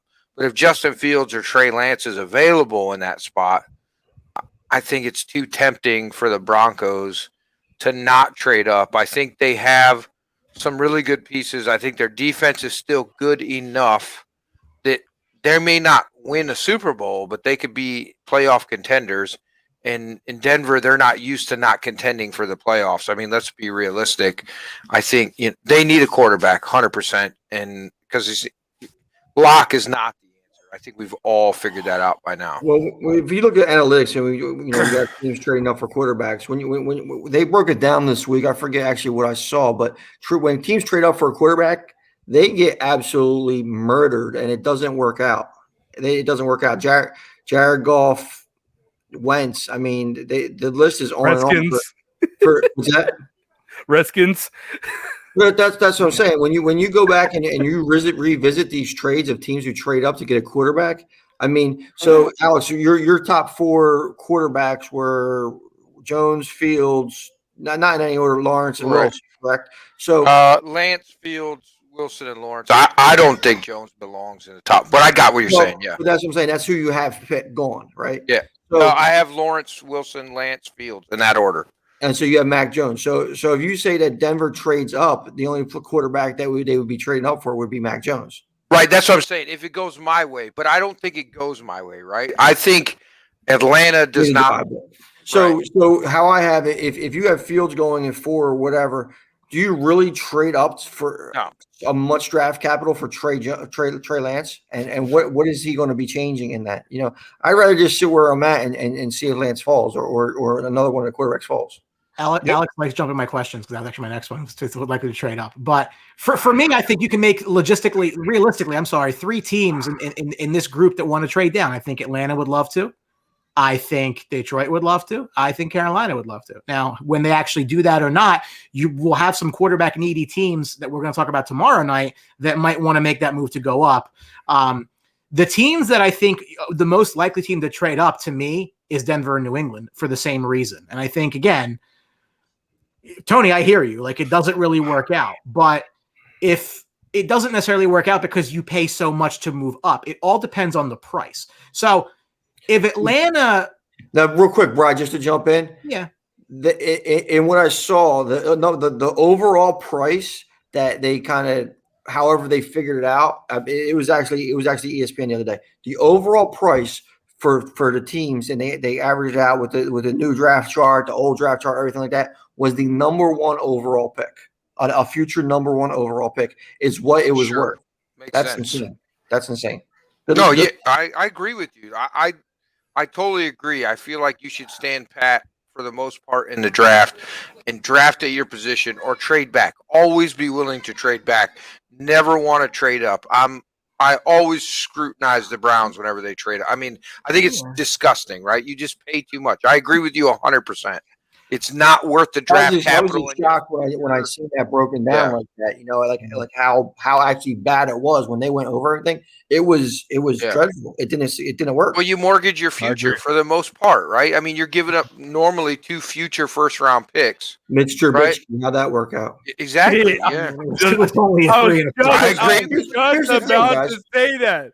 Here's the thing, though, because when you look at it, right, like all these cool teams that are trying to hit with the quarterback, right, and let's say at best it's a 50-50 shot where these guys are going to pan out, because if you take that one draft, you have Deshaun Watson, Mitch Trubisky, Patrick Mahomes, and who was the other one in that? Lamar Jackson? No, earlier. Before. I forget who it was. Anyway, 2 hit, 2 didn't. So if it's a 50-50 shot, is it worth giving up so much draft capital for a 50-50 chance of actually getting something worth it? I don't know. And then you got to hope he doesn't go to massage parlors and try to get jerked off by half the team. Well, I mean, and you got to be honest. You got to be honest too. That 50% is an improvement. I would probably bet you, before 5 years ago was 25%. So you're even less likely to get a franchise quarterback. It was just Trubisky, Mahomes, and Watson that year. I think you might be thinking of the Baker year with Rosen and Allen and Darnold and Lamar. I'm on my 40th draft. Right. I don't know. Just to add something onto that, I mean, to give up 3 first-round future picks for the likes of RG3, I mean, it's like Alex is saying, you're giving away the future of your franchise for something that is a little different, though. Drew, yeah, but if not for Shanahan, that might have worked out because they rushed him back and he got hurt again. Yeah, but too, no matter who the player is, if you're trading 5 players for 1 or 5 draft picks for 1, then you're looking at, if that player does get hurt like RG3 did, then it's even worse. Yeah, I mean, look what John Gruden and Mike Mayock have done with the Khalil Mack trade. They haven't hit one thing besides possibly Jacobs, who didn't have a great year last year. I mean, you could potentially miss all these picks if you don't draft right. I mean, a la Philadelphia Eagles. Well, that's the thing. We make we always like, oh, look at these picks, and I'm a believer though, and I'm curious how you guys think. What the Raiders did with the Bears picks doesn't make it any better for the Bears. Like, if you gave that value up, so if they blow all the picks, that's their problem. Like, that's not what maybe you would have done. We do that more in hockey than anything, but just as an aside. And you make that move when you have a guy like Mitch Trubisky as your quarterback too, which is even worse. So I mean, you're just chasing bad money. Good money with bad money with good money. But quickly, to your point, and we're going to get to the second half here, but to your point, the reason that trading up doesn't work is why I don't think the Patriots do it. Nope. Because they don't. I mean, it's historically, Bill doesn't make huge mistakes. I mean, I think Mac But not he has huge recently. Ones, but some, yes. Recently, he has. I mean, look. They've been horrible, Drew. They've been horrible drafting. No, but I'm just saying, Tony Michelle. What's the receiver's name? I can't think of it right now. And Keel Harry. The Keel Harry. I mean, it has not been good for good old Bill. He hasn't made terrible. Really good at this. He hasn't made terrible mistakes because they're never in the top 10. So it doesn't amplify the terrible drafting that he's done, right? It's not the running back the Browns took. Why can't Trent Richardson? It's not that, right? It doesn't look that bad on the surface, but I don't think the guy's hit on the first round draft pick in 10 years. If we're being realistic, as far as you know what I mean? Like, no, I agree. Value, even at that pick. I mean, if you're picking in the top 32 guys, you need a starter that's going to be with your franchise for 10 years or 5 years, whatever the average, years is now. Brian, just to throw out, we talked about it last week on Game Winning Drive. I'm pretty sure you guys would agree.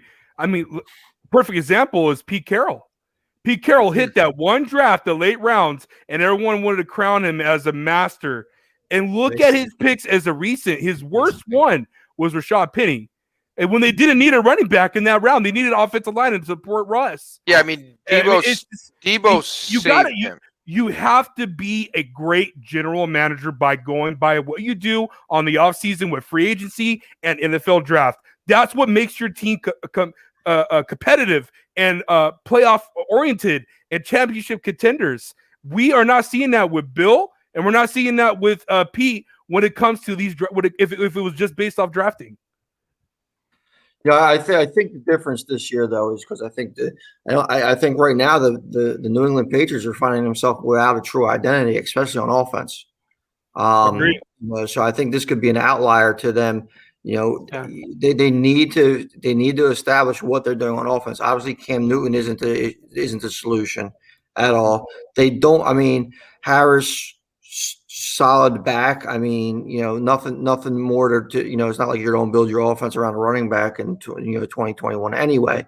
But when you're thinking about it though, I think this is the time that Bill might make a move because of them just trying to find a face for the franchise and identity and give Josh McDaniels a weapon to work with. Especially their free agent signings with these signed receivers. Are they really banking on Cam Newton to throw the ball more than 40 yards? Because it's not going to happen. So if that's not going to happen, he's been complaining about not being able to throw the ball more than 40 yards. We saw it last year. It was evident in the middle to the end of the season. He could barely throw over 30 yards with thrust and power. So if that's the case, Bill better be drafting a quarterback because of what they signed in the offseason. What's old boy's name from the Raiders and the Eagles? The receiver they've signed. Nelson Aguilar. That's all he does is route 9. The 9 on the route tree that's all he does. And if you think of the other two signings, which are way more important, are the tight ends that they signed. Yeah. So I mean, it's trying to show like they're trying to get that identity back to the Gronk and Hernandez days. But for if that's what they're trying to do with those guys, then it's going to be somebody that has to be a lot better than Cam Newton at this point of his career. Exactly. As far as guys who I think are like the risers and the fallers, so to speak. I mean, I'm gonna not use Mac Jones, who I think is the ultimate riser, right? Because this guy was 3rd round pick, perhaps going 3rd overall now. I think the riser to me is by circumstance is a guy like Elijah Vera Tucker, because I think that you're gonna have teams that need offensive line, like the Chargers, who will, I think, and we're going to talk about that with like a Darisaw, which will then cause Minnesota to take an AVT a little earlier maybe than they wanted to, just because they need to fill that spot so badly. So he's like my guy who I think is a riser. The faller to me, I think, is Micah Parsons, because I can't see an obvious fit to me where in the top whatever, like where if they don't go quarterback, I think Denver goes Parsons. I mean, he fits a great need for them. They're a linebacker heavy defense. They live and die with their linebackers in that defense. It's the most sense in the first round for me is that pick.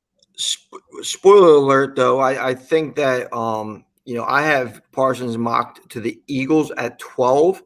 But I don't expect them to actually be there at 12, because I think that from what I'm hearing is Ron Rivera is trying to establish him on that second level of the defense, and the Washington Redskins are doing a lot of effort to move up to Parsons.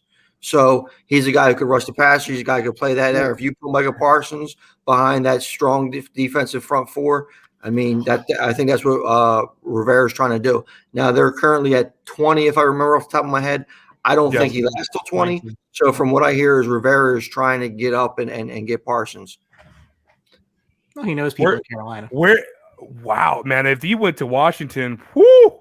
I mean, good God. Their front seven's pretty stout already. I mean, that I feel like we talked about the capital they'd have to give up. That's a lot. I don't know. To go from 20 to 9. Well, you say 9, but we don't really know that yet. No, for sure. Yeah. But I just, if they don't go quarterback, That's the only logical fit to me in Denver, unless they trade back. But Parsons, first of all, it's a linebacker is not always and even though he can rush the pass, linebacker is not always a position that gets drafted high. Right. He's also a guy who has some concerns regarding other stuff besides on the football field, and he hasn't played in a year. So you add all that together, you can see him falling. Like I said, to 12. I mean, I just put him at 12 because the Eagles need linebackers so bad. I mean, even though they haven't drafted a 40 linebacker in 40 years, but so no, that's legit. I think it's like since 1979 they haven't drafted a linebacker in the first round. But I think if he does fall into that 12 round, I don't know if Washington and Philly would like to do business, but I think that could be a move to be made. Trading McNabb there. For me, Caleb Farley is the one that's dropping the most because of his 2 back surgeries. We have to take that into account. He was scouted to be a top 10 pick and into the NFL season, into collegiate season, into the offseason until we heard the issues with his back, which he had 2 surgeries now since 2019, which is really alarming for most teams, I think. Person on the rise, I'm with you, Brian. AVT. He's definitely on the rise. I like his game a lot, dude. Very solid guard. Quigley hit it earlier, saying he's going to be the best interior offensive lineman probably in this draft. Solid guard, can really help Minnesota, can really help the Chargers really think about it. We do need a left guard as well. I know offensive tackle is more of a necessity, but he can be versatile. So it will be interesting seeing what the Chargers do if they're faced with Darisaw and AGT if Slater and Sewell is gone. Where are we at with our picks, bro? Denver's up. So Denver 5-11 last year, took Jerry Jeudy 15th overall. Probably didn't think he was going to be there. He should probably been the number 1 receiver off the board. He wasn't. 4 of their last 5s. The 5 number 1s have been on the offensive side of the ball. Their second top 10 pick since 2011. AJ Boye out, Kyle Fuller in, joining Vic Fangio. We talked about this a little bit, but very similarly to Atlanta, Quigley, is this a help Drew Lock pick or is this a replace Drew Lock pick? Well, the mock I did, it's definitely a replace Drew Lock pick. I have Trey Lance going here. I think this is a position where he could grow with Denver. Lock, I think he's probably nothing more than a career backup at best. And Lock they could still throw out there if Lance does need a chance to develop because he does have the most upside of the quarterbacks left. So I have Trey Lance here. He's really wowing them in interviews. There isn't a ton of tape from him this year, so you kind of have to go back what it was. But you're seeing improvement. From everything that you're reading, that he's really done well in his workouts, and teams are pretty high on him. And I think Denver is in a nice position here to take Lance. Played sort of local, I guess you could say, in the Midwest, and you're really not mortgaging your future to try to find a quarterback. And if you're just sitting at 9 and grab him. For me, it's Trey Lance. The mock that I sent you, Brian, I got Trey Lance going here for Denver. I think it's kind of sucks for Drew Lock though, because he really hasn't had the full offense to play with old boy who Cortland Sutton, who tore his ACL last year. And it's one of those. It's just one of those situations. But Trey Lance is there. He's available. I think. I think with Elway gone, they're gonna pull the trigger and get the guy, the new GM, what he wants, and that's gonna be Trey Lance. I'm gonna go with Trey Lance here for the Denver Broncos. They suck at taking quarterbacks, huh? Yep, they do. They are so bad at taking quarterbacks. I had this as Justin Fields because I think he just falls. Okay. I have no trades too. Like I'm not projecting any trades, so I do think there's a legit possibility somebody trades up for him. So do you have Trey Lance on your board still? I do. I have the top 3 quarterbacks, and then it just becomes a minefield because again, I don't think any of those teams need quarterbacks, and I don't have any trades up because I'm not projecting that. So most likely we just switch Trey Lance and Justin Fields on our mock because I still have Justin Fields on the board. Yeah, well, like I said, I have Fields and Lance on the board, and you probably the same. I do think it's a replace Drew Lock pick. I think that they can't draft quarterbacks. They're going to keep trying it, like the Eagles with wide receivers. Eventually, they'll get it right. It just boggles my mind that a guy with the pedigree of John Elway can't find somebody else who can play the position. I don't understand it. I'm not saying like you need to like go pick somebody who's like a superstar, but like, goddamn, I mean, like everybody you bring in there sucks. Like it's not even like close. Like they're bad. Like it's not. There's no, serviceable even. So, that it feels like one of those like changing of the guards to me in Denver. And then we get to 10 with the Dallas Cowboys. So they have needs, obviously. They have needs on defense. Which I guess I'm not going to pick for Denver. I thought it's cool. I didn't get to do the follower either. So go ahead. Go. You're good. Just make a pick and hurry up, guy. Micah Parsons is who I have here. It's what I said. No. You had gone into Denver before we started Denver. That's why in my mind. But my faller is Nick Bolton because he was a middle to late first rounder, and he's not projected till middle of second round now. That's a pretty steep fall for a guy who's supposed to be really, really good. Yeah. So the Cowboys ignored all of their defensive needs last year. The first round took wide receiver CeeDee Lamb. I would say it's working out despite my initial apprehension. Alex, you brought this up about the Cowboys drafting well. 12 of their last 18 first-round picks have made the Pro Bowl at least one time, including guys who I thought were terrible. So, God bless them. Second top 15 pick since 2012. They don't normally pick this high. They've had some relative success. And they gave Dak Prescott a large bag of unmarked bills. So, quickly, this is you and me here. Look, they spent a ton of money on the offense. This is not news, nothing that's breaking here. Everybody and their mother has them linked to Patrick Surtain for so many reasons as far as fit. For you, is that the marriage? Is this, I guess, the first defensive player off the board? Well, yeah, I think Surtain is the fit here. I mean, he can play the cover one. He can play the cover three like Quinn likes to play. He's also a good impressive man.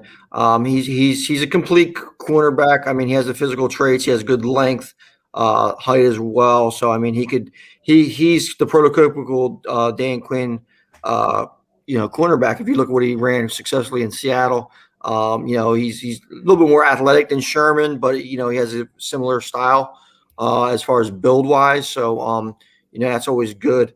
If Surtain slips past Denver, I think there's a real possibility Denver takes him if they're not looking to replace Drew Lock. So Surtain's the pick here. It's between him, Horn, and Farley, but with Farley medical concern because Farley was the number one cornerback before all this kind of stepped up. And if you look at your traditional cornerback as far as like his man-to-man ability, fast twitch, muscle movement, that kind of stuff, but he hasn't played all season either. I think that drops him down with the injury. Horn, which is another guy who actually kind of fits the style that Dan Quinn likes, but I think he's too handsy, holds a little bit too much. And I don't think that's going to cut it in the NFL at all. So I think Surtain is the safe pick. No one in Dallas is upset when this is the pick. If an O-line is in need here, if Slater or somebody like that is available, I could see them possibly. And Brian, your wet dream of Kyle Pitts being here, I don't think that's It's not that. Look, they need a tight end. Like I've been saying this for a couple of years. Like that would really, as good as their offense is, and like the numbers don't lie. Like the offense does put up hollow numbers. To be frank with you, it puts up numbers. But yeah, I mean, that would change everything. I mean, then you don't even care if what's his name, if Gallup decides to move on because hey, you got this great player.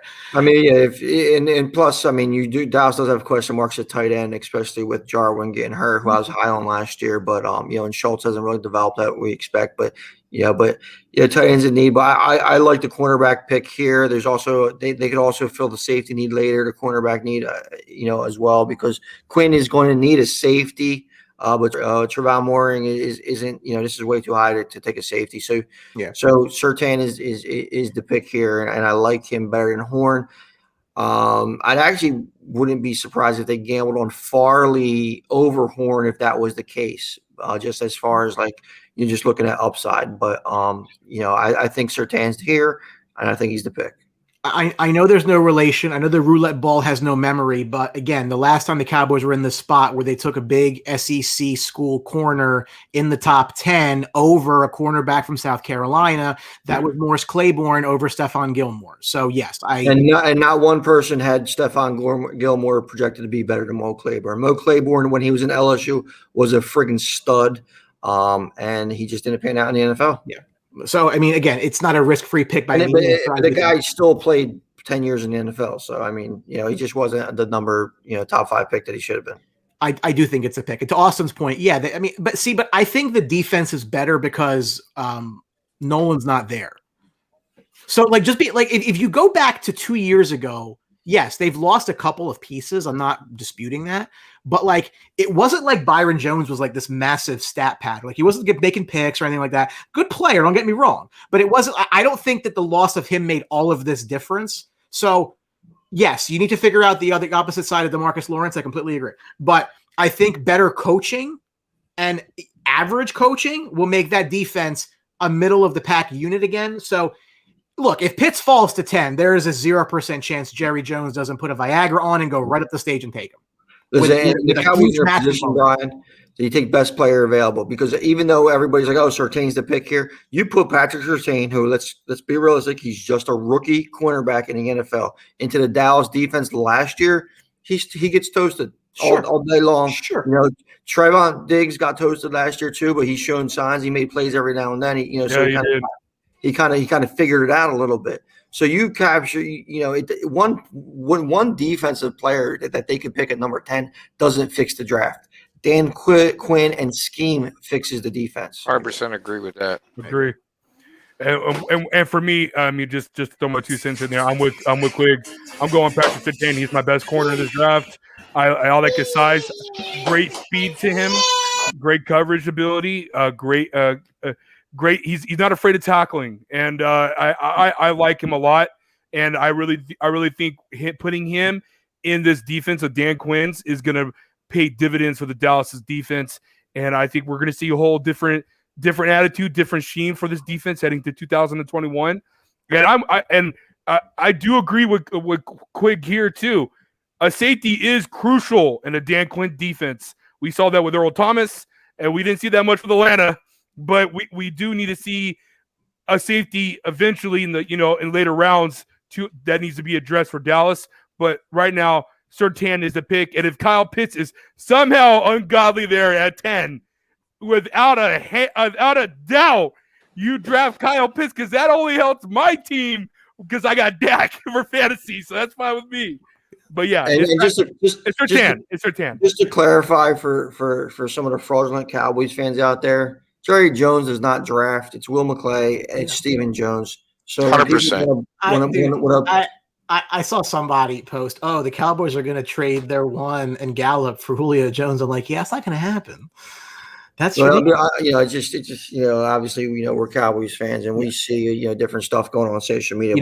You know who hates Cowboys fans? Cowboys fans. Cowboys fans hate Cowboys fans. It's bad. It's not good. We gonna get Morello back?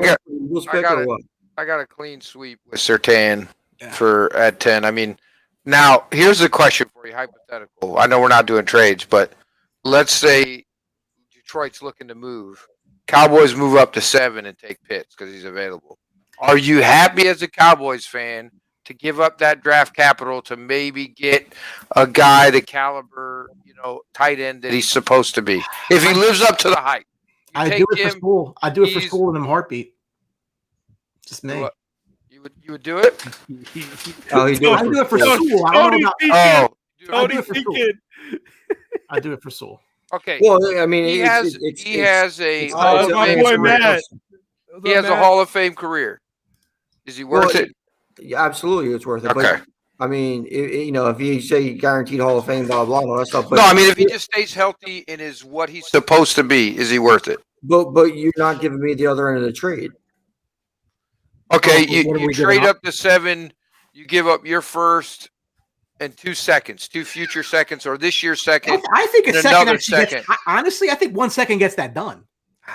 No, I think you'd have to give up Detroit, two. I think you'd have to give up this year's and next this year's. year's too. I think gets that done. So you give up this year's second, your first at 10, and next year's second, because honestly, in a minute. I think you're going to be better. So you're going to be You're not in the top.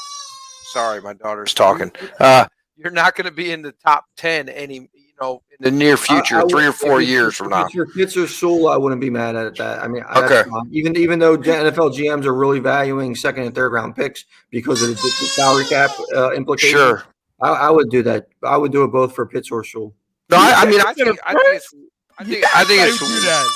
think it's worth it in a heartbeat. If it's Pitts or Sewell, I agree with you. I agree with you 100%. I haven't, you know what? Like, I haven't wanted a player in the draft, like, realistically, this way since I wanted Jalen Ramsey at 4. I think it'd be. I got to bring that up. It's a perfect. Gilletta left early. That was nice. We're getting good stuff out here. And then Jalen Ramsey fucking draft. Moving on. New York Giants. New York Giants. They were 6-10 last year. They have needs. Andrew Thomas, the offensive tackle, was taken 4th overall last year. Saquon Barkley missed almost all of last year with a torn ACL. Oddly enough, the most wins that team has had since he's been there. Tells you about running backs, right? They added wide receivers Kenny Golladay and John Ross in free agency. John Ross. Well, they added him. He added in free agency.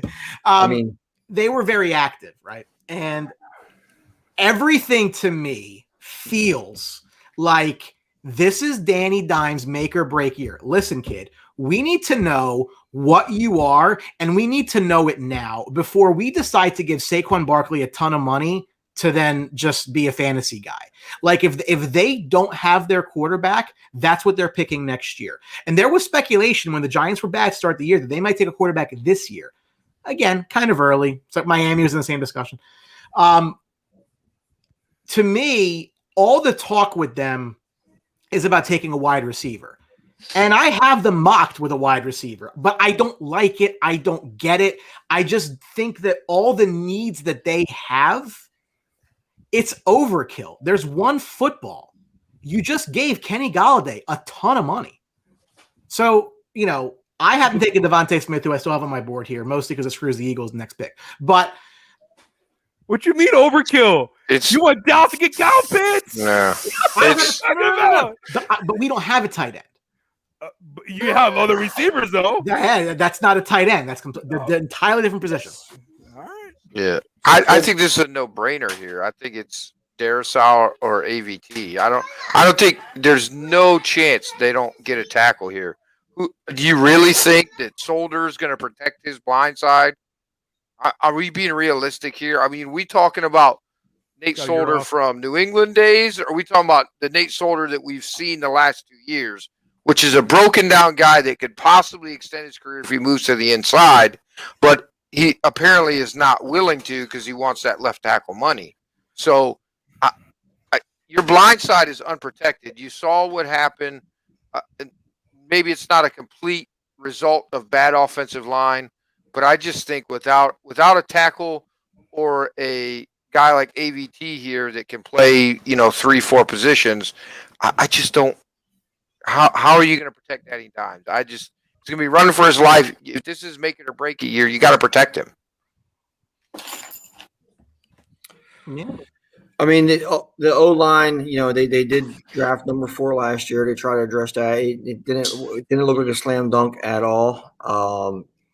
Drew looks like a character that you haven't paid for on a download yet with as he was blacked out. I don't know what happened there, Drew, but you just when you duck down, it like blacks out your face. Yeah, there you go. Yeah, he looks like a character you haven't unlocked in the video game yet. Downloadable content.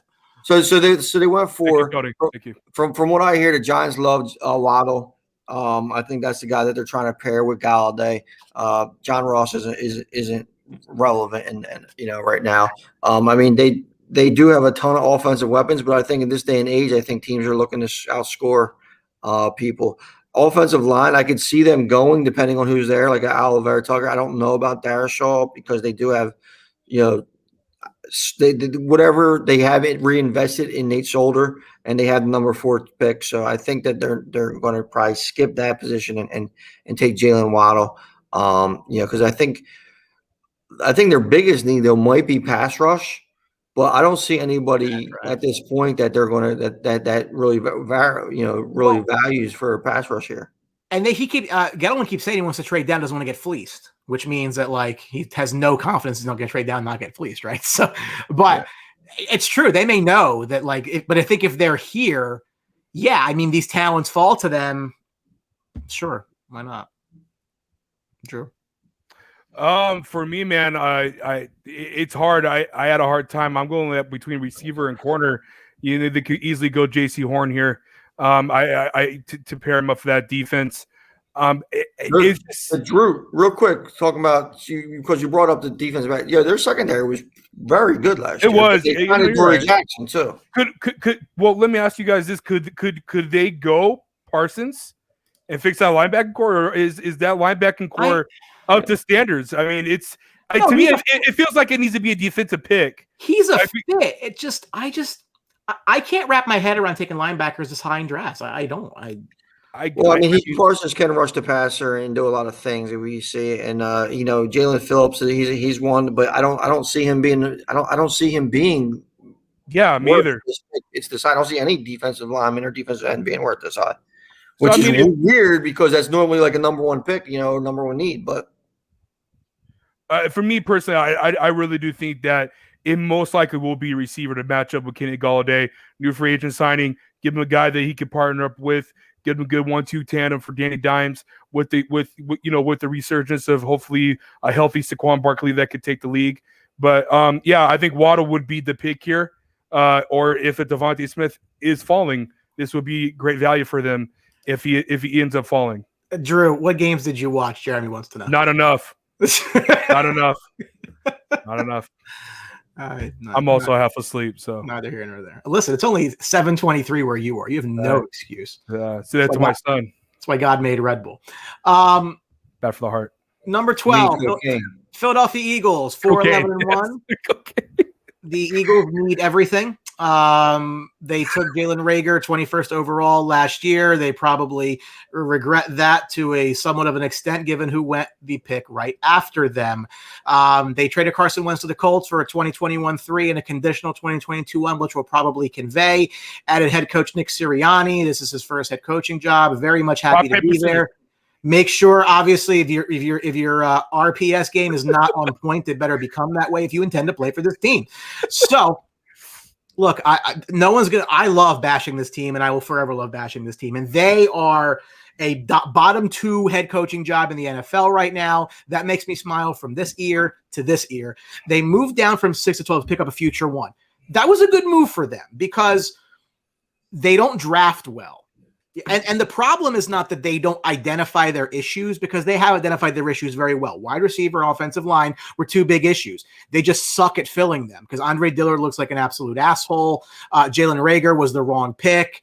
J-Jaw was the wrong pick. And then you look at the guys who went after these guys, and they're all of a sudden they're in the Pro Bowl and they're on Wheaties boxes, and they're like, well, screw this. So they need everything. So you can go many different directions with this pick at 12. They keep getting linked to wide receiver. What I don't like about that is, to me, this is a complete evaluation year. They have nothing to play for at all, and they're just trying to get back under the salary cap. So if it were me, and it's not, and fuck them, but if it were me, I would stick J-Jaw out there, and I'd stick Reagor out there and say, listen, you 2 pieces of shit are going to get the jobs all year long, sink or swim. And if you're gone at the end of the year if you suck. But we have to know. We have to know if we can get anything out of you before you become the Lions and you keep taking receiver after receiver after receiver, and it's all you do, and it just doesn't work. Where are all our Eagles compadres? I mean, listen, is there any excitement around that team? They don't want to be on here. No, they don't want to talk about this. This is depressing. They don't want to do you quick. I got Waddle going here. I got Waddle dropping to them, like right in their lap. But, I mean, I think they're going to take wide receiver again. I think it's going to be a Detroit all over again. Just draft until you get it right. For me, Brian, put your damn thing on mute. For me, Brian, it's like, no, he's an Eagles fan. That's fine. Where are you gonna go for the Eagles? We don't know if they even believe in Jalen Hurts. So should they invest in an offensive tackle? Should they invest in another receiver? Should they fix their defense to go with corner with Horn? Should they go with Parsons at linebacker? Like, we don't know what the direction of this team is going. They don't even know if Jalen Hurts is going to be the number one quarterback coming into the 2021 season. So, as a mock draft, who do I go with? So, I'm gonna look for best player available, and I have Devontae Smith going to the Eagles here on my mock. I don't know where they're gonna go. You can't go with the receivers that they have because obviously they don't believe in them. I mean, J.C. Horn or Micah Parsons seems like the safe pick because then, you could just slash them to put them at defense and they could hopefully they'll shine. But regardless, man, it's the Eagles. If anything, they'll probably go with your mock, Quig, and they might go with Fields here. Who knows? Oh, I mean, that. Well, I don't have Fields here, but he still is available. But in my mock, I do have Michael Parsons. Okay. They're if you look at their team, and they have a ton of needs, and every question you answer, Drew, the answer is yes because they just have every need everywhere. But you have to look at the players. And Nick Sirianni, what is he trying to do? My thing is the wide receivers you guys already mentioned on my board are not there. So they're not going to – they shouldn't reach for wide receiver. I think drafting wide receivers in consecutive first rounds, especially when you might have a little bit of a question at quarterback still, it's not like you have Aaron Rodgers out there and you're like, oh, let's pick a receiver and then pick another receiver. And they don't do that either. Yeah, exactly. They don't. So when you're talking about it, it's like although they love the kid from Ole Miss this year, but when you're talking about the Eagles adding a receiver at this point, I don't see it helps them long term. And I think their worst unit probably was their linebacking core last year. Offensive line isn't their worst unit because it's hard to see because it's injuries. Their offensive line was so banged up. They have Goddard. I mean, if they could get something first, they could add some value. But I think they go with Michael Parsons, or Horn.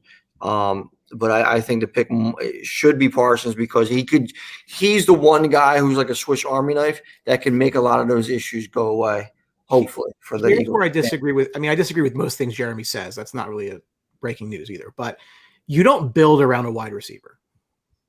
No. So you just don't like that is what you do when everything else is like kind of in place is you go get a wide receiver or a running back, Austin, I already know the pick for my brother. My brother wants J.C. Horn. So I already know the pick. I have them taking J.C. Horn, but I will tell you wholeheartedly, the one thing I know for a fact is whoever they draft is going to be a mistake because that's what they do. Whatever it is, it's going to be a mistake. Like, look, I work in investments, right? Past performance, no guarantee of future results. Their trends and their past performance indicates they don't have a goddamn clue what they are doing. So whoever they're going to take is wrong. I don't know who it is. I feel bad for the player. Hearing it's Horn of the Panthers at 8 if they don't trade. Well, listen, that would probably make a lot of teams happy, but absolutely. I have them taking Horn. Poor kid, sorry, that's your lot in life. We're moving now to one of Drew's favorite topics, and that is the Los Angeles Chargers. 7-9, had 2 first-round picks last year. Justin Herbert at number 6, Ken Murray at number 23. 3 of their previous 4 first-rounders have been used on defense. Tight end swap, Hunter Henry, who I personally love, is out. Jared Cook is in, and they hired new head coach Brandon Staley. And literally, they're not taking a quarterback. It's the one thing I know that they're not doing. So, or running back. Well, yeah, that too. Drew, I know what you want, right? Yes. I know what you want. It's just not going to happen. So let's live in the realm of reality here. Right. And I personally have them getting Christian Darrisaw, the offensive tackle, out of Virginia Tech. And I say that because, again, I think that Sewell and Slater are gone, third best on my board. And again, people talk about them going at receiver. I don't see that at all. No. Could they go to corner? Maybe if Horn falls, you could talk about that, but I just don't have him here. I think they really want to protect him as much as possible. They were aggressive in free agency to pick up guys for the offensive line. It's not a bad pick. I mean, there are people who think Darrisaw could be the best of the bunch in this draft. It's just interesting because I think that in a perfect world, they would love to move up a little bit to go get a better tackle. Later. It might not happen for them, especially when people might be paying for quarterbacks. I haven't taken Darrisaw. The floor is yours. Where do you see this? Yeah, I'm good. I'm good with Darrisaw. I'm good. I watched his tape. I watched his game. I like his hands. I like his feet. Has some inconsistencies when it comes to the pass blocking and run blocking, but you know that comes with the territories being an offensive tackle coming from college. I'm okay with Darrisaw. I've had a couple arguments with my boy Matt Thomas, who's commenting right now. I do like VT a lot too as well, Matt. But I think Darrisaw will probably be the pick. I know a lot of people out in charge of the land are saying edge rusher here. I pray to God Staley doesn't go edge rusher. It's just too early. I'm not impressed with any of the edge rushers in this draft till the later the first round, guys. I'm not impressed with any of them. So I want to protect Herbert. I want to give Herbert more time. Pressured a lot last year, performed pretty well, but I want to protect him. He got hit too much. So with that being said, Brian, if Darrisaw is there, then we got to go with Darrisaw, and I'm okay with that pick, B. I'm okay, and I'm also okay if the Chargers trade back. I'm also okay if the Chargers trade up if they want to go and get Slater, who's versatile. Then I can go with Slater. If they want to trade up to 4, I'm okay with that because I know who we'll get. But the sky's the limit. I just don't want to reach. I hope we don't reach for an edge rusher. And if a CB is available, if a Horn or Surtain, let's just say, is available, then it gets interesting. Then it's going to be what's more of a need. What's your BPA? Is it going to be one of those two corners, or is it going to be Darrisaw or AVT? Would you roll the dice on a guy like Farley though, who has the talent, but the medicals are questions? No, not for me. I'd rather go for the for sure thing that. Not with the Chargers. That can't keep guys that don't have injury history healthy. That too. How are you going to take a guy that is, has some serious medical issues? No. We pay doctors to hurt people. So, it's just awesome. It is what it is. Yeah. That worked out well for you in this instance. Yeah, Brian, you got to go with the for sure thing. And it's got to be more a person that you're healthy, that you're comfortable with, and that's going to be Darrisaw. So I probably would go Christian Darrisaw. I'm okay with it. I have Horn here, but I think Darrisaw makes a lot of sense. I just have Darrisaw going early to the Giants. So I just don't think he will be available. And if he's not available, if you got to choose between Vera Tucker and Horn, I think Horn is the higher prospect, the higher upside. That's fair. I think Vera Tucker is going to be a good pro. Don't get me wrong. I don't think he's going to be a bum, but I think Horn has a chance to be very special. Vera Tucker was specialized in the run game. That's been his scouting report. We were 31st in the run game last year. Right. I mean, you guys also had the lowest rated offensive line, which surprised me, according to Pro Football Focus. With as good a year as Herbert had, I couldn't believe that you guys had the worst offensive line according to ratings. It amazed me. And that leads me to why I took Vera Tucker over Darrisaw, because I think he has the ability to slide along that line and fill the better need. I mean, because you do have what's his name, Pimpkins as your tackle, and he's more of a tackle. And then if you could get Vera Tucker to find any hill on that, fill any hole in that line, I think that's where you need to go. Horn might be the more top prospect, is something like that, but I think Vera Tucker is still a phenomenal prospect, and I think he makes the he makes comment. Comment, bro. Comment. It's the wrong team. All right. So break. I'm sorry, Tony.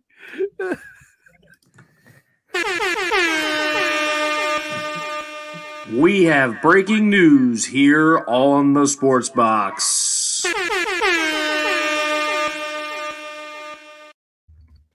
For those people who are watching the show that are not aware of this, Stafford went to the Rams. What? I don't even know what to say to that. All right. Let me ask you: who makes more mistakes on the Sports Box, Jeremy Berlin or Mike Galletta? Oh my God! Because the Tom Brady take might be the worst take I've ever heard, like ever. Yeah, but Jeremy at least had the right sport, and he didn't tell a guest who played in the NHL for 15 years that he played in the NFL. Oh, I missed that one. No, he did mention to Chris Therien that he had 11 years. He didn't mention he introduced him as NFL. Yeah. No. So that's a word. Listen. Look at Brian's face. Look at Brian's. So yeah, I mean, Brian looks whiter than a ghost. You're a savage. I mean, you're an absolute savage, man. I don't think Tony likes Mike. Yeah, listen, me and the son have a very abusive relationship, so I like to stay as white as possible. Because if not, I'm going to turn beet red. I'm going to look like Tony's hat. So, but so at least Jeremy had the right sport and the right city. Yeah, I give him that. I mean, most cities don't have two teams, right? He didn't have the wrong league. So as much as you want to bash on Jeremy, give him credit for at least having the right sport and the right city. As when listen, I'll tell you what. If you Stafford and Herbert together, right? You don't know who's throwing the ball. That's a pretty good offensive idea.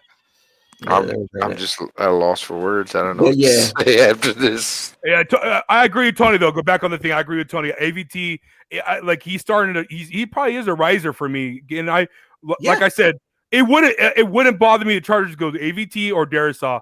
It wouldn't bother me at all. I'd be happy with either or Horn.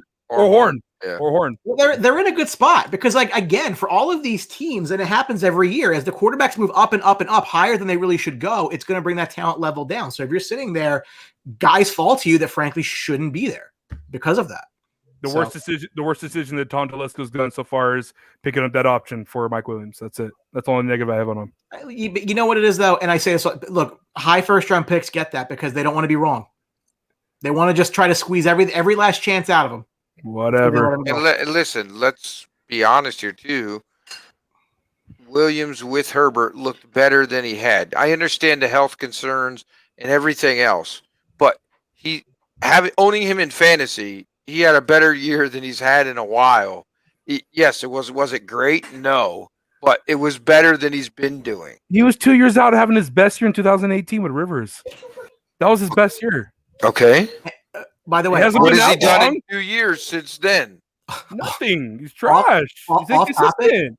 I like the Stafford deal for the Rams. Whatever. It's an improvement. No, I agree. I think it's an upgrade.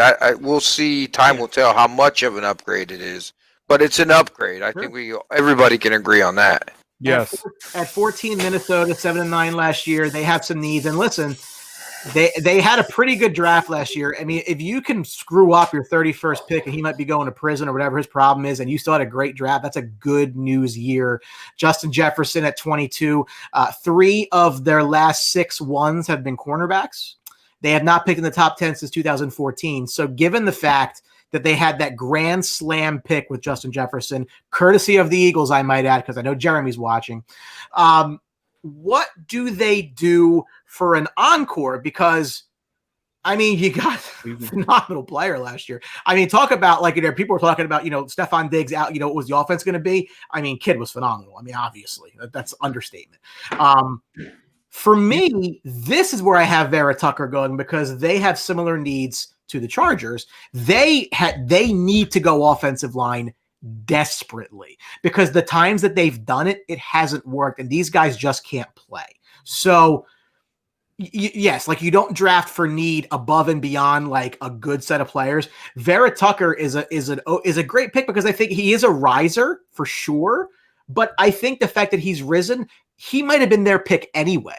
But now it's it's better in the court of public opinion because people think he could go that high, and now it makes sense. For me, I think it's Vera Tucker. He has the ability to play multiple spots. I like him. I like him for the pick there.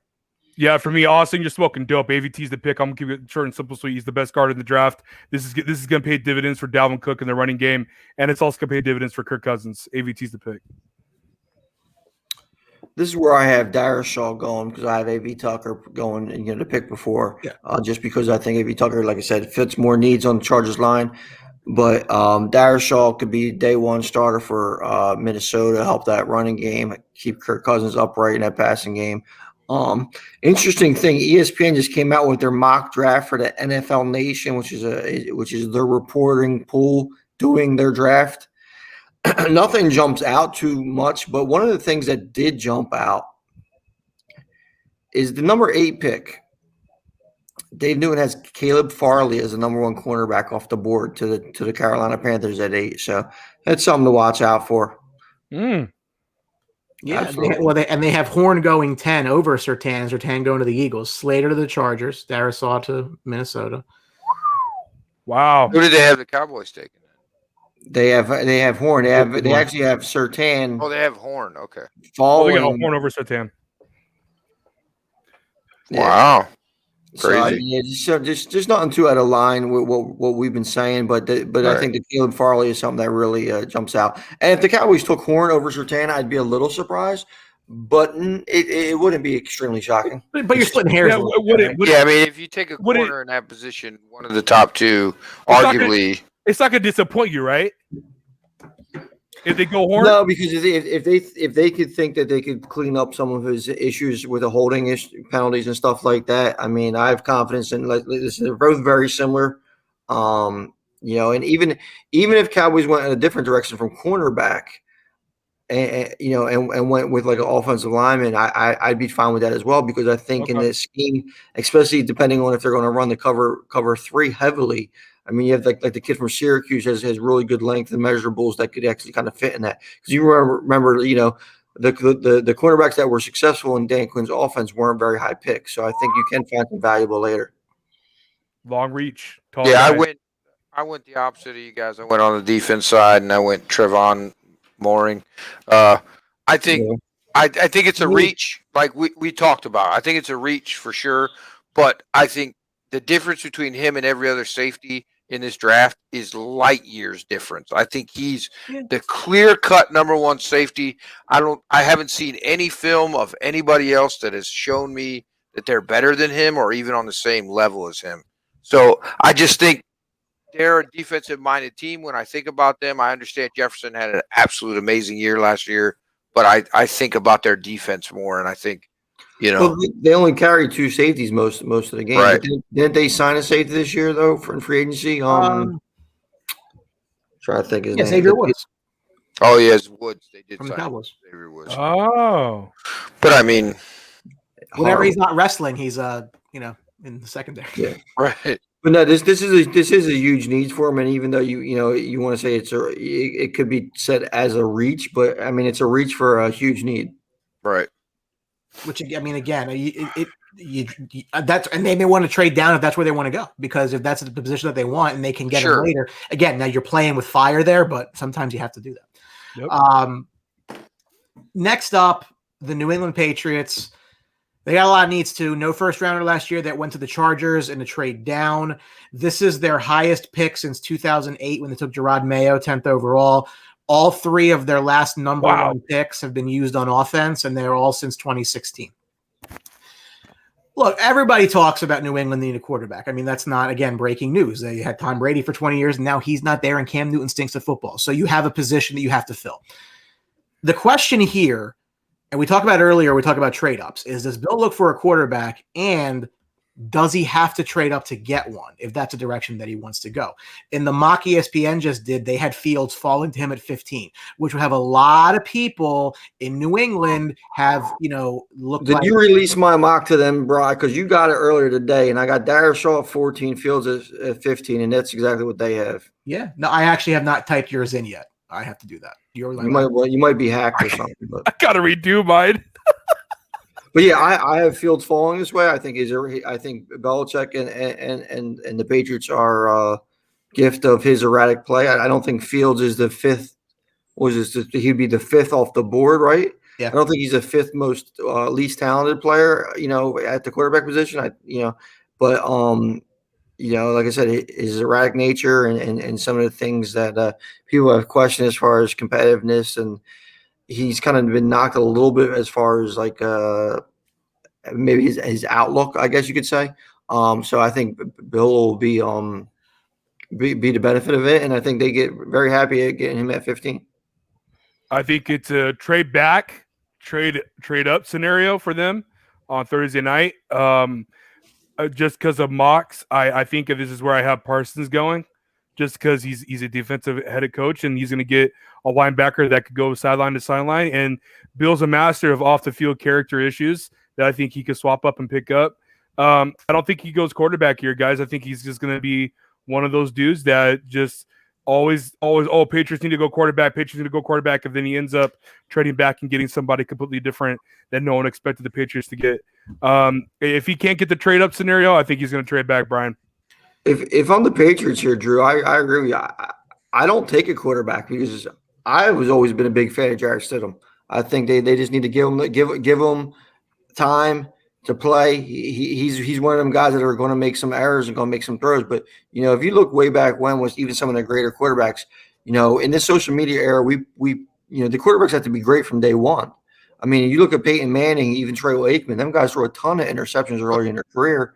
And they were given time to develop because not every asshole that with a keyboard was spitting out visceral against them. So so when you take that advantage, that's why like some of these young quarterbacks, they won't give an opportunity. So if I'm Bill, I would never sign Cam. I would have put Jarrett Stidham out there, see if we could do something with him, and then build around them. Because even whoever they bring in now, say if they do bring Fields in, besides the tight ends, I don't think there's a ton of built around on that offense for success.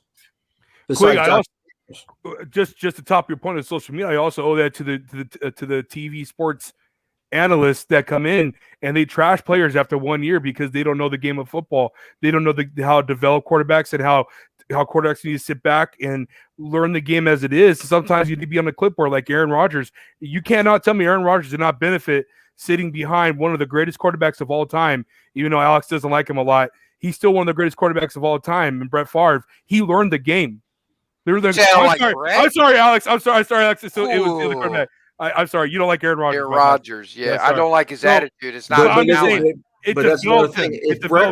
Brett would have never got to where he was if he lived in this day and age. That's what I was just about to say. He was a turnover machine, but he'd also throw 5 touchdowns. He might throw 3 especially with Atlanta. But he'd throw 5 touchdowns. He would have put up Jameis Winston type numbers a couple of years ago. Oh, easily. They grilled. And with social media, I mean, they'd have crucified him. They'd have chased him out of Atlanta. They'd have chased him out of Green Bay. Plus, never. He had a lot of off-field issues and stuff like that. I mean, he was popping pills like Tic Tacs and you want to talk about massage and pictures and like I said, I don't. I have Trey Lance here because he's the one that I have left on the board. Because again, I'm not doing any trades. I do not expect him to be here, but that's just how my board fell. No, move on. I don't think they move up. Like we finally got quick to laugh tonight. I just don't get the feeling that they move up for quarterback. If one falls to them, I think they're perfectly fine, and I think that might be the play, unless somebody's going to pay up. They'll trade back. Yeah, I'm just. Would it shock you? Wouldn't shock me. Do we have a housekeeper back there, Alex? What's that? He's on mute. Look, they need a quarterback. Mother-in-law. A massage baller? Mother-in-law. I don't know that they need it now. Like they're gonna have to get one eventually, and maybe they're in a position to do this again. I really kind of want to see what Stidham can do. I'd like to see him win the job from Cam Newton, who stinks at football. Hell yeah. I would love to see what Stidham could do. It was a very odd decision going with Cam Newton. Yeah, I agree. And it was not. I mean, I got it last year. Right? Because we wasn't really sure if Cam was really done. But now that he's done, Stidham has to be horrendous in their eyes for them to bring Cam back. They were blowing him for a year and a half. Yeah, I know that, but I mean, it's crazy to me. If they don't take a quarterback and there's one available out of the 5, I'll be blown away. But once again, it's Bill Belichick, and he does whatever he feels like because he's earned that right. So you're damn right he has. You see where he earned in Tampa Bay, right?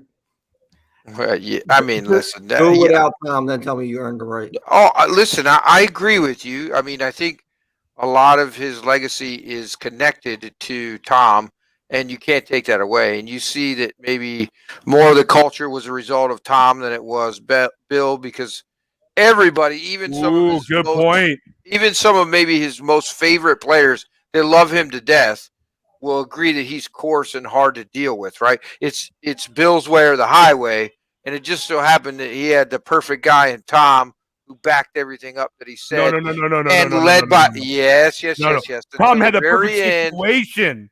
Tom had the perfect situation. If he didn't have a supermodel wife, he would have taken top dollar any day of the week and twice on Sunday. I don't think so. Hell no. I don't think so. I disagree with you. I disagree. There were a lot of layers to that onion.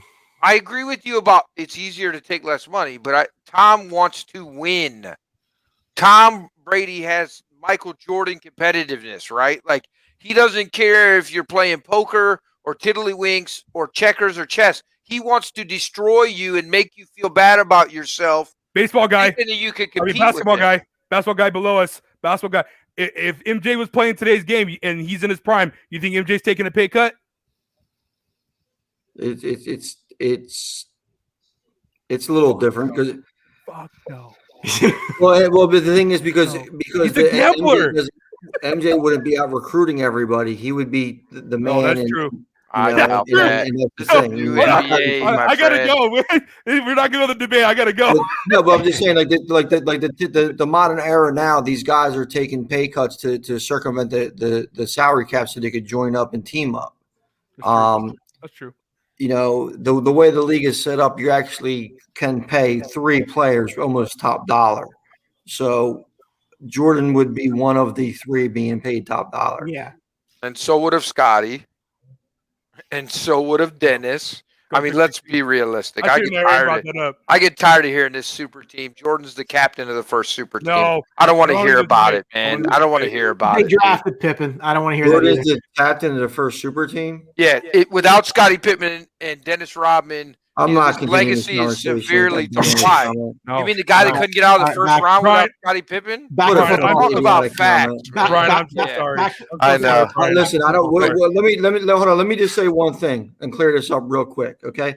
I don't get into the LeBron Jordan debate because obviously that's what you're doing, Alex. No. No. Don't interrupt me, okay? But when you say Jordan is the construction of the first super team, that's asinine because you need to do some homework about the Magic's Lakers. You need to do the homework about the 60s Celtics. You need to do your fucking homework about the fucking NBA. Jordan didn't orchestrate anything, okay? Right. Like the guy that flew to Las Vegas to bring Dennis Rodman to make sure that he stayed. Yeah, he didn't do shit. You're right, man. Get out of here with that bullshit, man. Miss me with that shit. Don't interrupt me. Who the fuck you think you're talking to, You're all bro? mad. You're I'm a grown-ass man. Don't talk to me like that. I don't give a fuck who you think you are. You're a clown. Look at you turning red. Yeah, I'm a clown. So you said that the Jordan started a super team. Obviously, Red Auerbach and the Bulls are Big were a super team. The I get tired of hearing that Jordan did it by himself when he never made it out of the first round without Scottie Pippen. That's my only argument in all. You said my issue is what you said. Your grown ass man issue is what I said is because you said that Jordan was the star of the super team, which is the biggest clown comment since you said that Derrick Henry was to rush for 250 yards against Baltimore in the playoffs. So you're going to get your Nick Nazario starter kit out and put your nose on, put your face paint on, and put your wig on because you're a fucking clown. Right. Arizona Cardinals, 16. We have 1 pick left tonight. We're only doing 16? Yeah, first. And tomorrow is 17-32. Thank you, Jesus. So they just missed the playoffs last year. They added some big names in free agency, but they're like older names that like aren't like what you remember them to be, like AJ Green and JJ Watt. Their last 4 ones have been quarterbacks or linebackers. Because they used one on Josh Rosen, including Isaiah Simmons last year at 8. They also added Malcolm Butler in free agency. So they can go a bunch of different directions here. They just missed the playoffs last year, like I said. So like what can come in there and possibly take them over the top? And to me, I think they're in a prime spot to take a risk on Caleb Farley because you just lost Patrick Peterson in free agency. That isn't something you need to address longer term. And if you're right, that's an elite talent that you're getting in a spot. Again, if you're wrong, it's not going to make or break you. But if you're right, man, that's great. Like that's going to really help you do something, especially in the division that they're in. So I have them taking Farley at 16. I got them reaching here. I'm sorry, quick. I'm just gonna go. No, quick. go ahead, man. I got them reaching. I got them reaching here. I think they're gonna go Christian Barmore, the defensive tackle out of Alabama. I think it's a good pick, but I don't know if it's a reach or not. I really haven't done my tape on him. Obviously the two college guys below us we'll talk about a little bit more. But for me, I think if they need a run stopper, a cogger, and I think he fits the bill for that defensive line. They're also getting Chandler Jones back from injury from last year, and they also got newly signed J.J. Watt. I think they're going to build that defensive line B, and I really think they need to pick up that defense in the NFC West, and I think that defense is going to be a savings grace for this Cardinals team. And I got Christian Barmore, man. I think they'll go with the D-tack.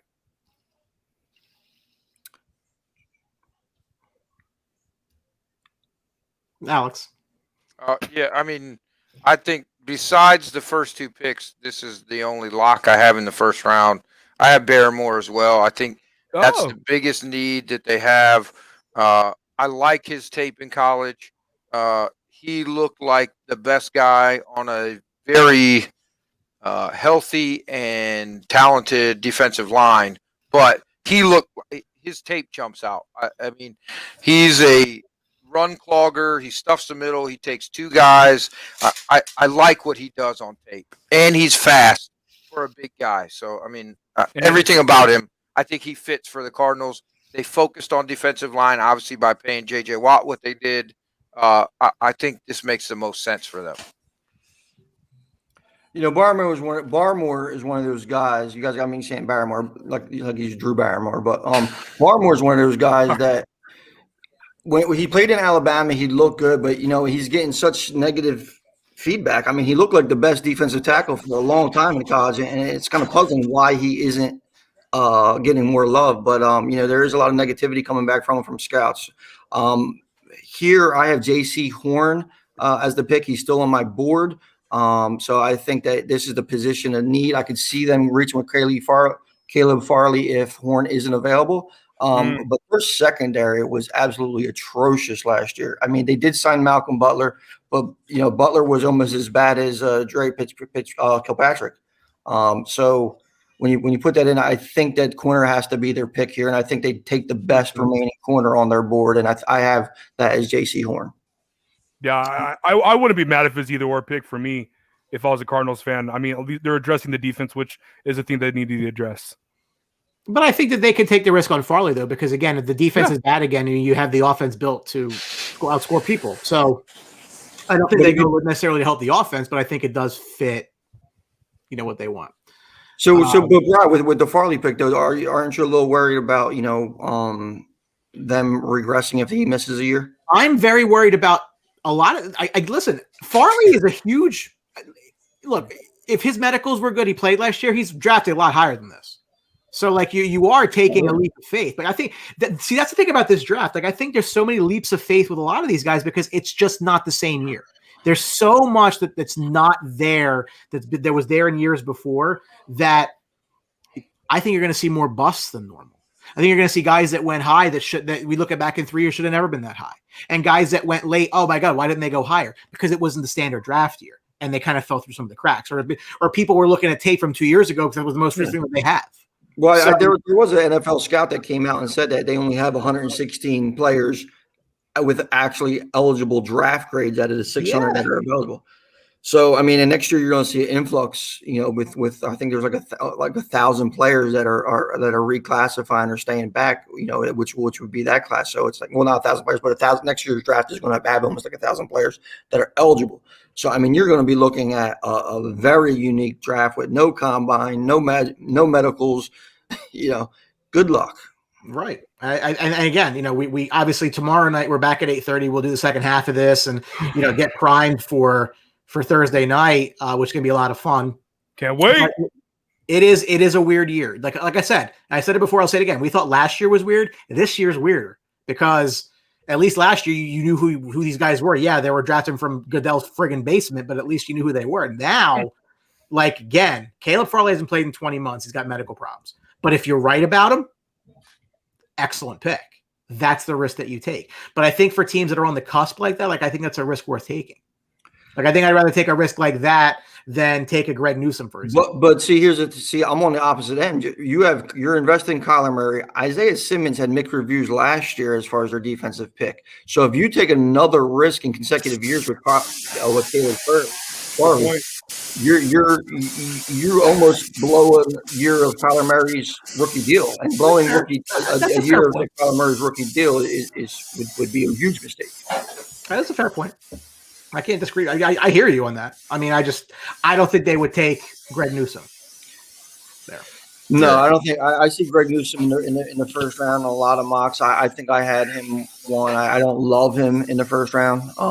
I think he's there just because he's getting a little bit of too much love. But yeah, I would take Farley over Newsome. I think Newsome's there because there's a huge need for corner in this year's draft, and would he grade out as a first round in previous drafts? Probably not.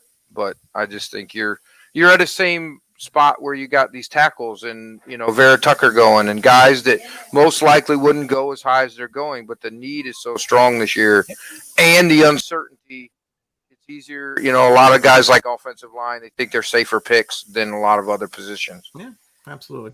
So again, this is night one of our draft coverage. We're back tomorrow night at 8:30 with some of the more of the guys. I think we have Brant and Alex on, and Ryan on tomorrow night.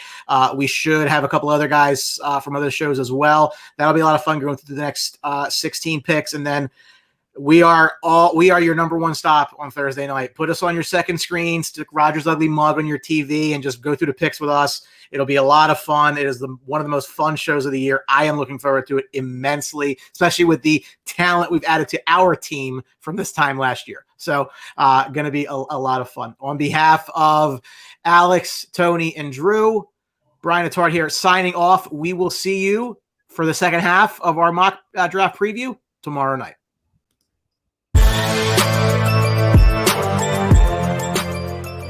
Thank you for watching the 2021 NFL Draft coverage on the Sports Box. Please remember to follow us on all of our social media outlets. On Facebook at Sportsbox Show, Twitter at Sportsbox Show, Instagram at The Sportsbox Show. Find us on YouTube and join Outside the Box, our Facebook sports discussion group. The Sports Box is brought to you by our sponsor, Showcase Sports in Hamilton.